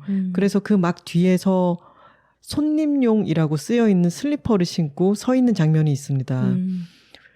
이 회사에는 이를테면 팀장급으로 추천하는 사람 명단 리스트에 비고란에 여라고 쓰는 그런 문화가 있고 또 가장 예쁜 신입사원을 뽑아다가 회장님 비서를 시킨다든가 몇 년씩 그런 식의 장유진 작가님 많이 포착할 수 있는 그런 깨알 디테일들이 그런 손님용 슬리퍼를 신고 막 바깥에 서 있는 그 심정 같은 걸 느껴본 사람이라면 이게 무슨 말인지 너무 잘 알 그런 요소들이 곳곳에 숨어 있습니다. 그리고 동계올림픽이라고 하는 단편에서는 동계올림픽 금메달리스트로 예측되는 그런 선수의 집에 찾아가서 취재를 하는 어떤 어린 여성 기자의 이야기가 나오는데 거기에서 이미 기존 방송사들의 기자들이 포진을 해 있고 이 사람을 업수이 여기며 배척하려는 그런 말들을 하죠. 근데 그런 말을 들으면서도 자기는 할 수 있는 게 여기서 버티는 것밖에 없겠구나라고 생각을 해서 방백이라고 하는 말을 떠올립니다. 저런 말은 나는 안 들리는 거로 약속되어 있는 거야. 연극에서 방백이 그렇잖아요. 저 사람이 말하고 있지만 나는 안 들리는 것으로 해두기. 스스로 그렇게 처리를 하는 거죠. 근데 그런 장면들이 선우 씨와 저처럼 어떤 시기를 거쳐온 이 사회에 일하는 여성이라면은 어떤 부분들이 건드려집니다. 맞아요. 저는 이 책을 읽으면서 취업 준비생 시절과 신입사원 시절 때가 정말 생각이 많이 났어요. 어떻게 보면은 인생에서 가장 모멸감을 많이 느꼈던 시기라고도 할 수 있겠죠. 어떤 세계에 너무나 들어가고 싶어서 나 자신이 아닌 어떤 이상적이라고 느껴지는 그런 사람을 연기하기도 하고 혹은 내가 가진 것 이상을 무리하게 요구받았을 때 그것을 거부하거나 거절하지 못하고 거기에 부응하는 신용이라도 해가면서 버텼던 그런 시간들이 아주 송두리째 소환되는 느낌이었습니다. 특히 동계올림픽 단편에서는 주인공이 인턴 기자였고 또 공모 단편에서는 조직 생활에 대해서 다루는데 거기 회사 이름이 새중앙에너지잖아요. 네. 제가 처음 다녔던 신입사원 시절에 회사 이름에 중앙이 들어가거든요. 그리고 너무나 선배들이 늘 가던 호프집, 가라오케, 거기서 벌어지던 일들 이런 게 너무 생생하게 떠오르는 것 같았어요. 근데 그러면서도 이번 작품에서 장유진 작가의 시각이 더 넓어졌다고 느낀 건 여전히 20대 여성들이 처한 상황의 부조리함을 날카롭게 그러면서도 유머러스하게 집어내면서도 그 윗세대의 여성들을 바라보는 그런 눈까지 확장이 됐더라고요. 맞아요. 예를 들면 연수에서는 운전 강사 여성이 등장을 하고 그리고 주인공과 자신의 엄마와의 관계도 나오죠. 근데 그랬을 때 흥미로운 게 운전 강사님은 카카오톡으로 연락을 할 때 카톡 프로필 사진이 자신의 딸이에요. 그러니까 말하자면 이 여성은 자기 딸인 테니스 선수를 통해서 이 딸의 성취가 자신의 어떤 사회적으로 확장된 자아인 거죠. 그런데 주인공인 주연이라는 여성은 자기가 어떤 기존 사회에서 가장 쓸모있는 정보가 유통되는 커뮤니티인 맘카페. 맘카페에서 원하는 정보를 얻기 위해서 싱글 여성인 자신으로서는 진입이 어렵다고 생각이 되기 때문에 자신의 엄마인 것처럼 자기 이름 뒤에 맘자를 붙이죠. 그래서 주연맘이라는 닉네임으로 활동을 하죠. 근데 그게 딸의 프로필을 걸고 일하는 어머니와 엄마인 척을 하면서 또 온라인 자아를 만드는 딸 두 사람이 만나서 또 어떤 관계를 형성하는 이런 풍경이 굉장히 흥미로웠어요. 그리고 그것이 이 짧은 단편의 후반부에 가면 딸을 정체성 삼는 엄마와 엄마 정체성을 이용하는 딸, 이 자연스럽게 한쪽을 밀어주고 한쪽이 나아가는 듯한 느낌이 듭니다. 잘하고 있어, 잘 가고 있어 라고 하는 응원과 함께 자세한 얘기를 하지는 않겠지만 운전 연수를 둘러싼 누구나 했음직한 어떤 경험이지만 그 경험이 내포하고 있는 것이 무엇일까라고 하는 것을 생각해 보게 만들죠.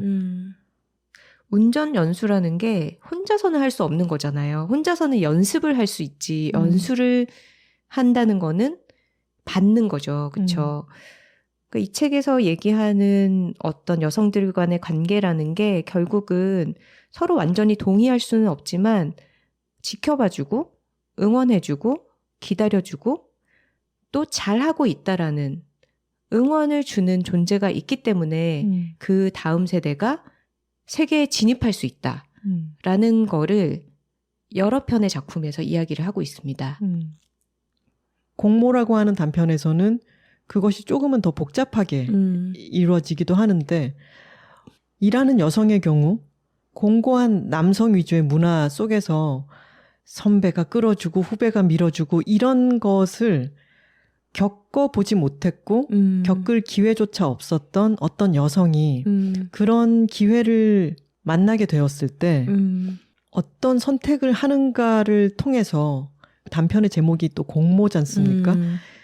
이것을 통해서 남성 중심의 어떤 문화에 질문을 던지죠.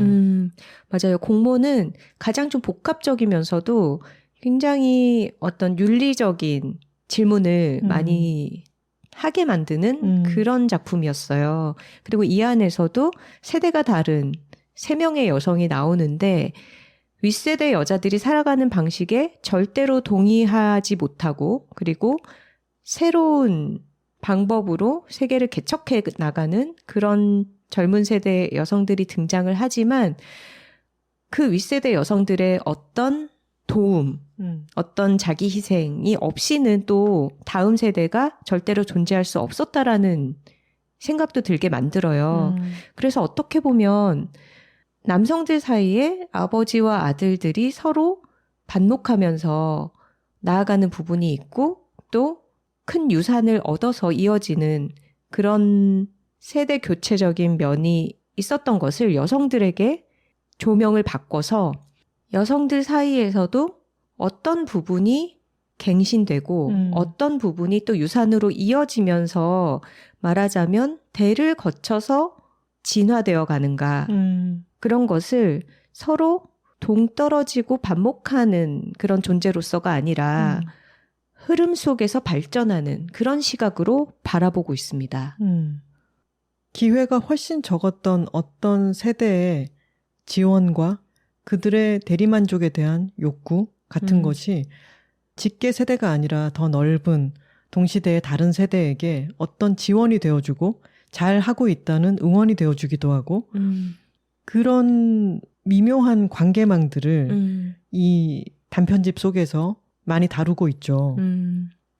이 단편집을 보면서 작은 얘기들이다라고만 느낄 수도 있겠지만 뭐 이를테면은 엄청난 우주를 배경으로 일어나는 SF적인 사건이라든가 아니면 전쟁이라든가 전 지구적 스케일의 어떤 막 음모와 이런 것들을 다루는 게 아니라 한국 사회 속에서 우리가 겪었음직한 그런 일들 그리고 그것이 죽고 죽이거나 무슨 폭력적인 사태가 벌어지거나 이런 게 아니라 일견 평범한 일들처럼 느껴집니다. 근데 저는 옛날에 들었던 어떤 농담이 생각났어요. 그게 농담인지는 모르겠지만 제가 예전에 대기업을 다닐 때 저의 팀장과 선배 둘 다 남성이었고 40대 50대 정도였죠. 근데 자신의 집안에서 뭐 이런 대소사를 결정하는 문제 이런 걸 얘기를 하면서 그러는 거예요. 원래 여자는 작은 일을 결정하고 남자는 큰 일을 결정하는 거잖아. 그래서 아무리 이 사람들이 중년 남성이어도 이런 말을 할 사람들은 아닌데 싶어서 이제 그 얘기를 들으면 나름의 반전이 뭐냐면 여자는 집을 어디를 이사 갈지 차를 뭘로 바꿀지 이런 걸 결정하고 남자는 천체의 운행이라든가 우주의 이치 이런 거를 탐구하는 거야. 어머. 그러니까 이게 사실은 남자들이 허무맹랑한 뭔가를 하고 있는 동안 집안의 대소사는 마눌님들이 결정하는 거다라는 식의 얘기를 하면서 자신들의 위치를 공처가 애처가로 놓으면서 셀프 모해화를 추구하는 그런 그거 농담이었는데 아니야. 그거 아니야. 야 진짜 저는 거기서 속으로 둘러보세요. 이 회사의 팀장급에 여성이 몇 명이고 남성이 몇 명인지 지금 그런 농담이 농담으로 통할 그런 사회가 아니에요. 저는 웃을 수가 없었어요. 그렇죠. 그리고 그 큰 결정이라고 따옴표 얘기하는 것들도 사실은 그 아내들에게 뒷바라지를 맡겨놓고 자기가 사회생활에 전념할 수 있도록 하는 어떤 서포트의 영역인 거잖아요. 뭐 특히 아이 교육을 비롯해서 뭐 이사를 어디로 갈지 하는 것들, 뭐 집안에 뭔가를 사고 바꾸고 이런 것들. 사실 그게 권한과 권력이라기보다는 매니지먼트 아닌가요? 저는 그래서 요즘 수많은 여성 영웅들이 굉장한 활약을 하고 있는 엄청난 스케일의 이야기들이 많이 나오는 것도 크게 환영할 만한 일이지만 여전히 많은 곳에서 묶여있기도 하고 좌절감을 느끼는 현실 세계의 어떤 이야기들을 이렇게 작은 스케일로 정확하게 조명해주는 이야기도 분명히 필요하다는 생각이 이 책을 읽고서 더 강력하게 들었습니다. 연수를 읽고 나니까 아까 하나 씨도 그 발의 이미지를 얘기를 했지만 뭔가 전체적으로 어떤 장면들의 발의 그림이 많이 떠오르는 것 같아요. 동계올림픽에서도 그렇고. 그렇죠. 그러니까 설날 새벽에 너무 추운 한파주의보가 내려진 그 새벽에 목동 주택가를 떠돌면서 기웃거리는 그런 신입사원의 발. 그리고 회식 자리에서 남자들끼리 어떤 성적인 농담을 하고 있을 때 거기에 들어가지 못하고 손님용 슬리퍼를 내려다보는 그런 홍일점 여성의 발. 그리고 신입사원을 뽑기 위한 페스티벌을 준비하면서 무대 위에서 밴드 연습을 할 때 웅크리고 앉아있는 그런 취준생의 발. 이런 이미지들이 많이 생각에 남아요. 왜 웃으시죠? 저는 그 뻔뻔 페스티벌에는 이찬휘라고 하는 남성 캐릭터의 묘사가 있는데 우리 진짜 장유진 작가님 남자 인물들을 너무 재밌게 묘사를 잘합니다. 근데 허우대가 멀쩡하고 예쁜 보조개를 넣으면서 해사하게 웃는 이런 남성 캐릭터의 외모에 굉장히 혹하지만 너무나 이런 캐릭터 알겠죠. 이 사람이 하는 말, 이 사람이 놓는 미묘한 어깃장 이런 것들이 얼마나 재수 없는 인간인지가 느껴지는데 자기가 어떻게 하면 돋보이는지를 너무 잘 알고 있는 그런 자기중심적인 진행. 네. 그럼에도 그 사람의 얼굴을 보면 역시 잘생기긴 했기 때문에 흔들리는 자신의 마음 같은 것도 있고 그 정규직 채용이 되게 하기 위한 이 마지막 장기자랑 같은 곳에서 뱅뱅을 부르면서 자기도 모르게 골반을 튕기는 장면이 있잖아요. 당시에는 뱅이라고 하는 말이 성적인 은어라고 하는 것을 모르기도 했고 자기도 모르게 골반을 튕겼는데 나중에 수많은 맥락과 여러 가지를 통해서 머리를 튕겼다면 이렇게까지 수치스럽지는 않았을 텐데 뭐 이런 생각을 하는 부분들이 너무 절묘해서 방금 웃음이 터졌어요. 맞아요. 어떤 세계에 내가 받아들여지는 게 너무 간절하면 그렇게 무리수를 두게 되잖아요. 근데 그 무리수에 대해서 다른 사람은 다 잊어도 나 자신은 기억하고 그런 게 정말 신입사원 시절에 너무 많지 않나요? 너무 웃픈 부분이죠. 이것을 한없이 씁쓸하게 쓸 수 있는 작가들도 있어요. 근데 장유진 작가님의 미덕은 이것을 정말로 웃프게 그려낸다는 겁니다. 웃음이 터져요. 근데 뒷맛이 씁쓸하죠. 맞아요. 그리고 웃기다고 하면은 이 단편을 빼놓을 수가 없습니다. 라이딩 크루라는 단편이 실려 있는데요. 여러분 이전작 일의 기쁨과 슬픔에서 나의 후쿠오카 가이드라는 명작이죠. 그 단편을 기억하시는 분들이라면 라이딩 크루도 재밌게 읽으실 수 있고요. 이것은 정보를 모르고 볼수록 훨씬 재밌습니다. 다만 그 후쿠오카 가이드 때처럼 좀 신뢰할 수 없는 어떤 남성 맞아. 화자가 붕괴해가는 나는 완전히 붕괴됐어요거든요. 아주 처참하고 우스꽝스럽게 붕괴되어가는 과정이죠. 근데 그게 너무 재밌습니다. 그리고 선우 씨가 저보다 먼저 연수를 읽었는데 전혀 상관없이 멍하니 앉아있다가 갑자기 막 웃었잖아요. 약간 실성한 사람처럼. 네. 그래서 왜 웃어? 라고 했더니 라이딩 크루라고 하는 단편이 있는데 그 단편의 도입부를 다시 생각하니까 너무 웃겨 라고 했잖아요. 네, 이 단편이 약간 반쪽짜리 액자 구조를 하고 있거든요. 맞아요. 그러니까 도입 부분에만 어떤 다른 인물들의 이야기로 이 사건이 벌어지는 걸 지켜보는 그런 방식으로 시작을 하는데 왜 이렇게 시작을 했는지 생각할수록 너무 재밌고 맞아요. 그 인물들의 내가 대입이 되면서 이 단편의 화자를 지켜보는 듯이 문득문득 떠오르면서 정말 두고두고 웃음이 납니다. 제가 이어서 라이딩 크루를 읽고 나서 정확히 선우 씨처럼 멍하니 있다가 웃게 되더라고요.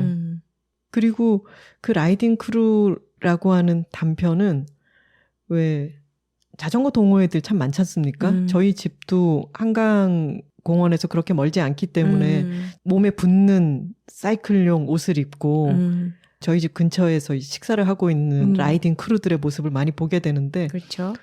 이 단편 안에 있는 정말 그럴 법한 여러 표현들 중에서 저는 크루장님 이런 말도 너무 웃기더라고요. 크루장님. 영어, 장, 한자어, 님, 한글. 크루장님. 팀장님과 이 구조는 같지만 이런 단어에 대한 디테일한 포착 같은 것은 장유진 작가님의 장기입니다. 일의 기쁨과 슬픔에서도 그 IT 업계 안에서 사용되는 여러 가지 우스꽝스러운 단어와 문화를 그 말들을 채집해서 너무 적재적소에 배치를 해두었기 때문에 웃음이 빵빵 터지잖아요. 이 연수 안에 있는 가장 웃음의 백미라고 할 수 있는 라이딩 크루에서도 그런 특기가 아주 잘 드러납니다. 맞아요.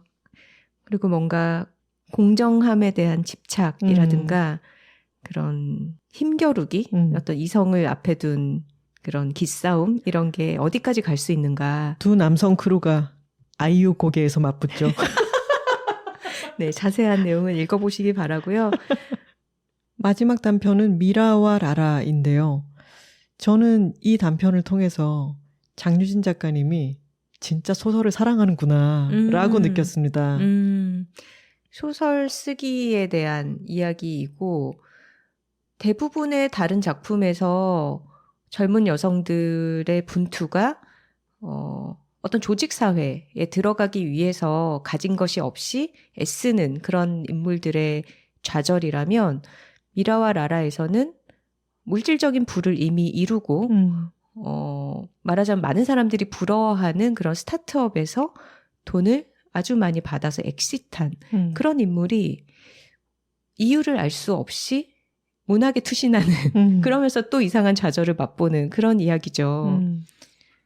하지만 좌절하더라도 그 이전보다 훨씬 그것을 추구하고 있는 과정에서 행복을 느끼던 등장인물이 어떤 사건을 겪으면서 그것에 대한 자신의 진심이 그 사건을 통해서 드러나게 되죠. 그리고 이 단편의 화자는 그런 미라 또는 라라 언니의 삶과 꿈과 어떤 노력을 응원하고 싶은 마음이 듭니다. 그렇게 이 연수라고 하는 단편집은 마무리가 되는데요. 저는 장유진 작가님의 시각이 아까 한없이 씁쓸하게 그리지 않고 우프게 그리는 능력이 있다라고 말씀을 드렸는데 이 전체 단편집을 읽었을 때 어떤 것을 직시하게도 만들지만 좌절하게 만들지 않고 결국은 잘하고 있어라고 하는 응원의 소리를 듣게 만듭니다. 그것은 따뜻함과도 조금 다른 어떤 것인 것 같은데 그런 독특한 응원의 목소리 그리고 웃퍼하면서도 또 한 걸음을 내딛게 만드는 힘 같은 것이 저는 이 책에 배어 있다고 생각합니다. 맞아요. 장유진 작가 자신이 굉장히 현실에 발을 붙이고 살아온 사람이기 때문에 이런 글을 쓸 수 있는 것 같습니다. 여름 휴가철에 가져갈 책을 고르고 계신 톡토로들 많이 계실 텐데 연수를 한 권 끼워 넣으셔도 즐거운 휴가가 되실 것 같습니다. 이 작품을 읽고 나서 이 작품에 대한 이야기를 더 듣고 싶다는 열망이 생기실 거예요. 그런 분들을 위해서 7월 28일 금요일 오후 7시에 여기도 마포중앙도서관 마중홀이에요. 저희 어제 다녀온 곳. 네. 장유진 작가님과 저의 북토크가 예정되어 있습니다. 네이버에서 장유진 연수 북토크 치면 바로 나오니까요. 그걸 참고하시고 티켓 가격은 5,000원, 유료 북토크인데 할 말이 너무 많기 때문에 작가님과 정말 즐겁게 대화를 나눌 수 있을 것 같습니다. 네, 저도 가서 질문 좀 해도 되나요? 그렇죠. 물어보고 싶은 게 많네요. 댓글 소개 시간입니다. 사연과 광고 문의는 w2talking@gmail.com으로 보내주시면 됩니다. w 숫자 2 talking@gmail.com입니다. 관세음 풋살님의 메일입니다. 지금 닉네임부터 너무 웃깁니다. 안녕하세요. 책이라웃 측면 돌파 첫 회부터 여둘톡 최신 에피까지 졸졸 따라왔지만 메일은 처음 써보는 톡토로 관세음 풋살입니다. 큰맘 먹고 메일을 쓰게 된 이유는 제가 좋아하는 것과 관련된 큰 이벤트가 가까워져 다 같이 좋아하자고 동네방네 소문을 내기 위해서입니다. 그것은 바로 여자 축구입니다. 올해는 호주, 뉴질랜드 여자 월드컵이 열리는 해이며 7월 20일에 개막전이 열립니다. 네, 이미 열렸죠. 한국 대표팀은 2015년, 2019년에 이어 연속 3회째 본선에 진출했습니다. 월드컵을 계기로 잔디밭 위에서 건장한 여자들이 뛰고 몸싸움하고 소리치며 공을 쫓는 모습을 보는 즐거움을 한 사람이라도 더 알았으면 좋겠다는 마음. 텅 빈 경기장에서도 늘 최선을 다하는 WK리그 선수들의 멋짐이 더 많이 알려졌으면 하는 마음으로 메일을 쓰고 있습니다. 현 대표팀은 작년 아시안컵에서 준우승을 했으며 올해 열린 잠비아와 IT, 둘 다 월드컵 본선 진출국, 그들과의 평가전에서 모두 이겼습니다. 경기력과 선수들의 기세가 한껏 올라와 있는 상태라 멋진 경기를 기대하셔도 좋을 것 같습니다. 또한 호주는 한국과 시차가 1시간뿐이라 편하게 보실 수 있을 것입니다. 골 때리는 그녀들을 위시한 여자 풋살의 인기, 레전드 지소연 선수의 WK리그 복귀 등으로 여자 축구에 대한 관심이 늘어나 최근 서울 월드컵 경기장에서 열린 여자 월드컵 출정식에 9천여 명의 관중이 모였지만 저는 한국 여자 축구 선수들이 더 많이 알려지고 더 많은 인기를 누렸으면 합니다. 7월 25일에 콜롬비아, 30일에 모로코, 8월 3일에 독일을 상대로 치러지는 월드컵 조별리그 예선전에 대해 팟캐스트에서 짧게라도 언급해 주신다면 기쁠 것 같습니다. 저는 곧 여름 휴가를 겸해 월드컵을 보러 풋살팀 친구들과 호주로 떠나는데 피파 사이트를 뒤지면서 한국 대표팀의 기사와 동영상을 보다가 문득 이렇게 멋진 사람들을 저 혼자만 알 수는 없다는 생각이 샘솟아 허둥지둥 메일을 쓰고 있습니다.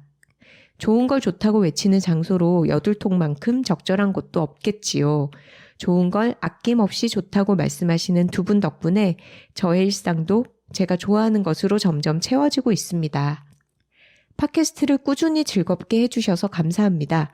덥고 습한 날씨에 입맛 잃지 않게 잘 챙겨 드시고 시간의 여유가 되신다면 수평 자세로 맥주를 곁들여 월드컵 중계를 보시는 것도 추천드립니다.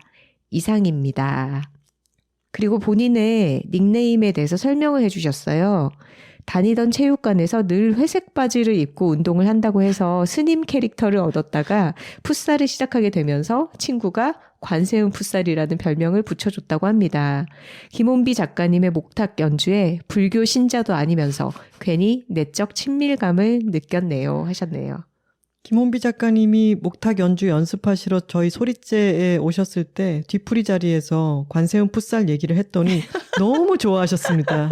관세음 풋살님 화이팅입니다. 네, 저희도 이번 여자 월드컵 너무 기대하고 있고요. 한국전 중계가 있는 날은 꼭 챙겨보려고 합니다. IT와의 경기에서 장슬기 선수가 날린 그 중거리 슛 그러니까요. 그리고 그 너무 귀여운 골 세레모니라고 해야 될까요? 그 장면은 꼭 여러분들 찾아보시기 바랍니다. 네. 근데 조금 마음에 걸리는 부분이 있어요. 관세음 풋살님께서 시간에 여유가 되신다면 수평 자세로 맥주를 곁들여 월드컵 중계를 보는 것도 추천드립니다. 좀 힘들지 않을까요? 수평 자세로 누워 있다가 맥주 마실 때는 일어나서 수직 자세로 앉아서 마셔야죠. 네. 그리고 어제 최선을 다하면 죽는다 북 콘서트 서사음 위드 목타키스트 김원비 자리에서 저희에게 직접 종이에 쓴 손편지를 전해주신 남토로님이 계셨어요. 네. 이 남토로님은 저희가 질문자 3분께 아주 스페셜 목탁 개구리를 선물을 드리겠다라고 했을 때 두 번째로 질문을 하셔서 그 상품을 받아가신 분인데 나중에 인스타 스토리를 종합해 본 결과 어제 마치고 다들 호프마당을 톡토로들이 다 채웠다면서요. 그러니까요. 근데 이 목탁 개구리 선물을 받으신 분들도 또 거기 가 계시더라고요. 네. 이 편지를 읽어보겠습니다. 안녕하세요. 전주에 사는 남토로 초록에 빠진 여름입니다. 일전에 메일로 인사드렸었는데 지난 10월 전주 독서대전에서 강연을 통해 여둘톡을 알게 된 이후 두 분의 이야기가 제 일상에 스며들었어요. 읽고 보고 듣고 가고 먹고 사용하는 것에 이르기까지 곳곳에 여둘톡이 있어 문득문득 작가님들을 생각하게 됩니다. 그렇게 작가님들을 꼭 한 번 더 만나 뵙기를 소망했는데 지난달 서울국제도서전에 이어 이번 북토크까지 1년도 채 안 되는 기간에 3차례나 뵙게 되다니 서울 민국에 사는 지방러로서 감개무량하네요. 작가님들께서는 일상뿐 아니라 생각하는 것에도 많은 영향을 주셨어요. 전 삼형제 중 장남으로 외조부를 모시는 부모님 밑에서 자랐어요. 집안의 여성은 엄마 혼자셨고 맞벌이를 하지만 집안일은 홀로 하시는 엄마의 모습을 성인이 다 되어서야 인지했어요. 어릴 때는 가부장적인 아버지와 가족을 위해 헌신하시는 엄마의 모습이 아무런 문제 없이 보였고 자연스럽게 여겨졌어요. 그런데 이 자연스럽다는 게 대학을 타지로 가며 집과 한 걸음 멀어지고 경험과 여러 이야기들로 인해 제 생각과 이에 따른 제 주변, 즉 자연이 변하니까 너무나도 부자연스러운 것이더라고요. 성인이 된 이후 주변 여성 친구들에게 들었던 차별과 피해, 불안의 이야기들은 같은 나라, 같은 시대에 사는 게 맞나 싶을 정도로 충격적이었고 그간 무지했던 제게 화도 났어요. 그렇게 친구들 이야기를 시작으로 책과 영상 콘텐츠를 찾아보게 되었고 하나둘씩 알아갔습니다. 그러던 중 작가님들의 책 여자 둘이 살고 있습니다를 읽게 되었고 이후 여둘토까지 듣게 된 거죠. 작가님들이 나누시는 이야기는 제 나이대의 여성뿐 아니라 중년과 노년의 여성 그리고 그러한 여성과 한 사회를 이루는 남성과 다양성, 문화와 사회, 환경 등 많은 것들을 생각해 보게끔 하셨습니다. 이번 최선을 다하면 죽는다에서 선우 작가님이 쓰셨듯 어딘가 아픈 사람이 존재함을 알면 좋겠습니다. 타인의 고통을 잘 알아채고 도울 줄 아는 사람이 되고 싶습니다. 임신을 해보지 않아도 임신이 힘든 일이라는 걸 아는 것이 사람다움일 테니까요. 성별과 세대, 인종과 생명의 구분 없이 다정한 이해가 만연한 사이가 되기를, 그런 이들이 살아가는 사회를 위해 작가님들의 이야기가 계속되기를 바라겠습니다. 그럼 청량한 여름 감사시길 바랄게요. From 초록에 빠진 여름. 아, 너무 좋지 않나요? 감사합니다. 우리 남토로들이 참합니다. 그쵸? 맞아요. 삼형제의 맞벌이까지 하면서 집안일을 혼자 하셨던 이 어머니는 정말 힘드셨겠어요. 그거를 알아채고 나누어서 같이 하려고 하는 마음을 갖게 되신 게 아주 다행스럽습니다. 10159633님께서 첫 댓글이라고 하시면서요. 저는 인도에서 근무하고 있는 20대 직장인입니다. 어제 집에 화재가 있었어요. 그리고 지금은 집 정리를 해두고 숙소에 누워 있습니다. 긴장이 풀리면서 몸살이 몰려오네요. 소파에 누워 팔다리를 늘어뜨리고 여둘톡을 들으니 두 분의 목소리가 편안한 음악처럼 이 시간을 위로해 줍니다. 감사합니다. 라고 하셨네요. 굉장히 담담하게 쓰셨지만 너무 큰일을 겪으신 것 같아요. 맞아요. 지금은 좀 정리가 잘 되고 뭔가 마음의 평안을 찾으셨기를 바랄게요. 지난 좋은 어른이 될 수 있을까 편에 수많은 분들이 자기 반성을 겸한 댓글을 아주 많이 남겨주셨습니다. 네. 저희도 좋은 어른이 될 수 있을까 하는 의문을 갖고 얘기하는 거잖아요. 맞아요. 우리 함께 노력을 해봅시다. 확신이 아니라 자기를 계속 돌아보는 시선을 가질 때 더 좋은 어른으로 다가가는 가능성이 커지지 않을까 싶습니다. 그리고 수많은 분들이 소리째 오픈을 축하해 주셔서도 참 반가웠습니다. 아주 방송이 올라가자마자 거의 바로 댓글 달아주신 분인데요. 하람0113님께서 꺄! 한 주 동안 이것만 기다려요. 이것이 여둘톡이죠. 제목부터 가슴에 와닿는군요. 전 16세 여중생이에요. 여둘톡을 두세 번 돌려 들으며 하루하루를 알차게 보낸답니다. 하셨습니다. 야, 한 주 동안 여둘톡을 기다리고 계신 16세 여성 중학생이시군요. 네. 반갑습니다. 중학생 톡토로가 있다고 생각하면 저희가 정말 좋은 어른이 꼭 되어야 할 것 같습니다. 그렇게 어깨에 힘을 주기 시작하면 또 안 되지 않을까요? 그런가요? 루키디님께서 어느 순간 더 이상 어리지 않다는 걸 깨닫는 요즘입니다. 좋은 어른이 되는 건 좋은 후배, 좋은 부하 직원이 되는 것보다 어려운 일 같아요. 혹시나 내가 꼰대인 건 아닐까? 내 조언이 잔소리로 들리지 않을까? 항상 말 한마디 한마디 조심하게 되네요. 그래도 어릴 적 좋았던 어른들의 모습을 기억하며 그대로 되려고 항상 노력합니다. 참, 저 올해 휴가 엄마와 함께 퀸즐랜드로 갑니다. 퀸즐랜드 자매로드를 엄마와 제도까지 하며 열심히 일정을 짜고 있어요. 여자들이 살고 있습니다도 재밌게 읽으셨던 엄마에게 여둘톡도 영업해서 얼마 전엔 우리 선선해지면 경주에 갈까 하시더라고요. 덕분에 엄마랑 얘기거리도 많아져서 참 좋네요. 감사합니다. 항상 건강하세요 하셨습니다. 네, 어머니랑 퀸즐랜드도 그렇고 경주도 그렇고 즐거운 여행하시고 추억 많이 쌓으시길 바랍니다. 귀여운 아기 수달님께서 황선우 작가님 리코더 연주할 때 악보를 구해서 연습하시는 건가요? 다양한 곡들을 연주할 수 있으시던데 어떻게 연습하시는지 궁금합니다. 네, 리코더 악보집이 서점 가시면은 다양하게 나와 있어요. 아마도 악보에도 저작권료가 있어서 그렇게 구매하도록 되어 있을 텐데요.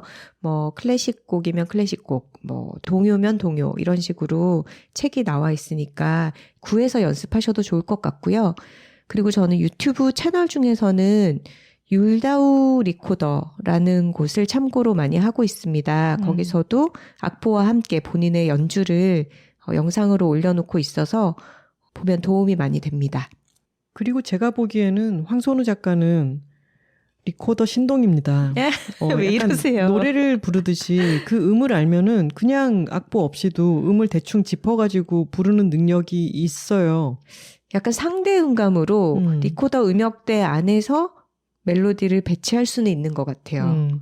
그 부분은 리코디스트 꿈나무 톡토로 분들이 참고를 하시기 바랍니다. 네. 스포티파이에서 JXKYLL님께서 힘 빡 주고 근력 운동하면서 듣다가 하나 작가님이 싸그리다 싸그리다 파밀리아 싹 다 가족이다 하는 부분에서 그만 케이블을 놓칠 뻔했네요. 크크크. 오늘도 재밌게 들었습니다. 새로운 공간 소리째에서 좋은 이야기 더 많이 들려주세요. 하셨네요. 싸그리다 한 번만 더 해주세요. 그게 성가족 성당인 사그라다 파밀리아인데 싸그리다 파밀리아. 싸그리다 파밀리아. 막 싹 다 가족이다. 저도 얘기해놓고 잊어버리고 있었는데 너무 웃기네요. 아유, 참 잘한다. 역시 네이티브다.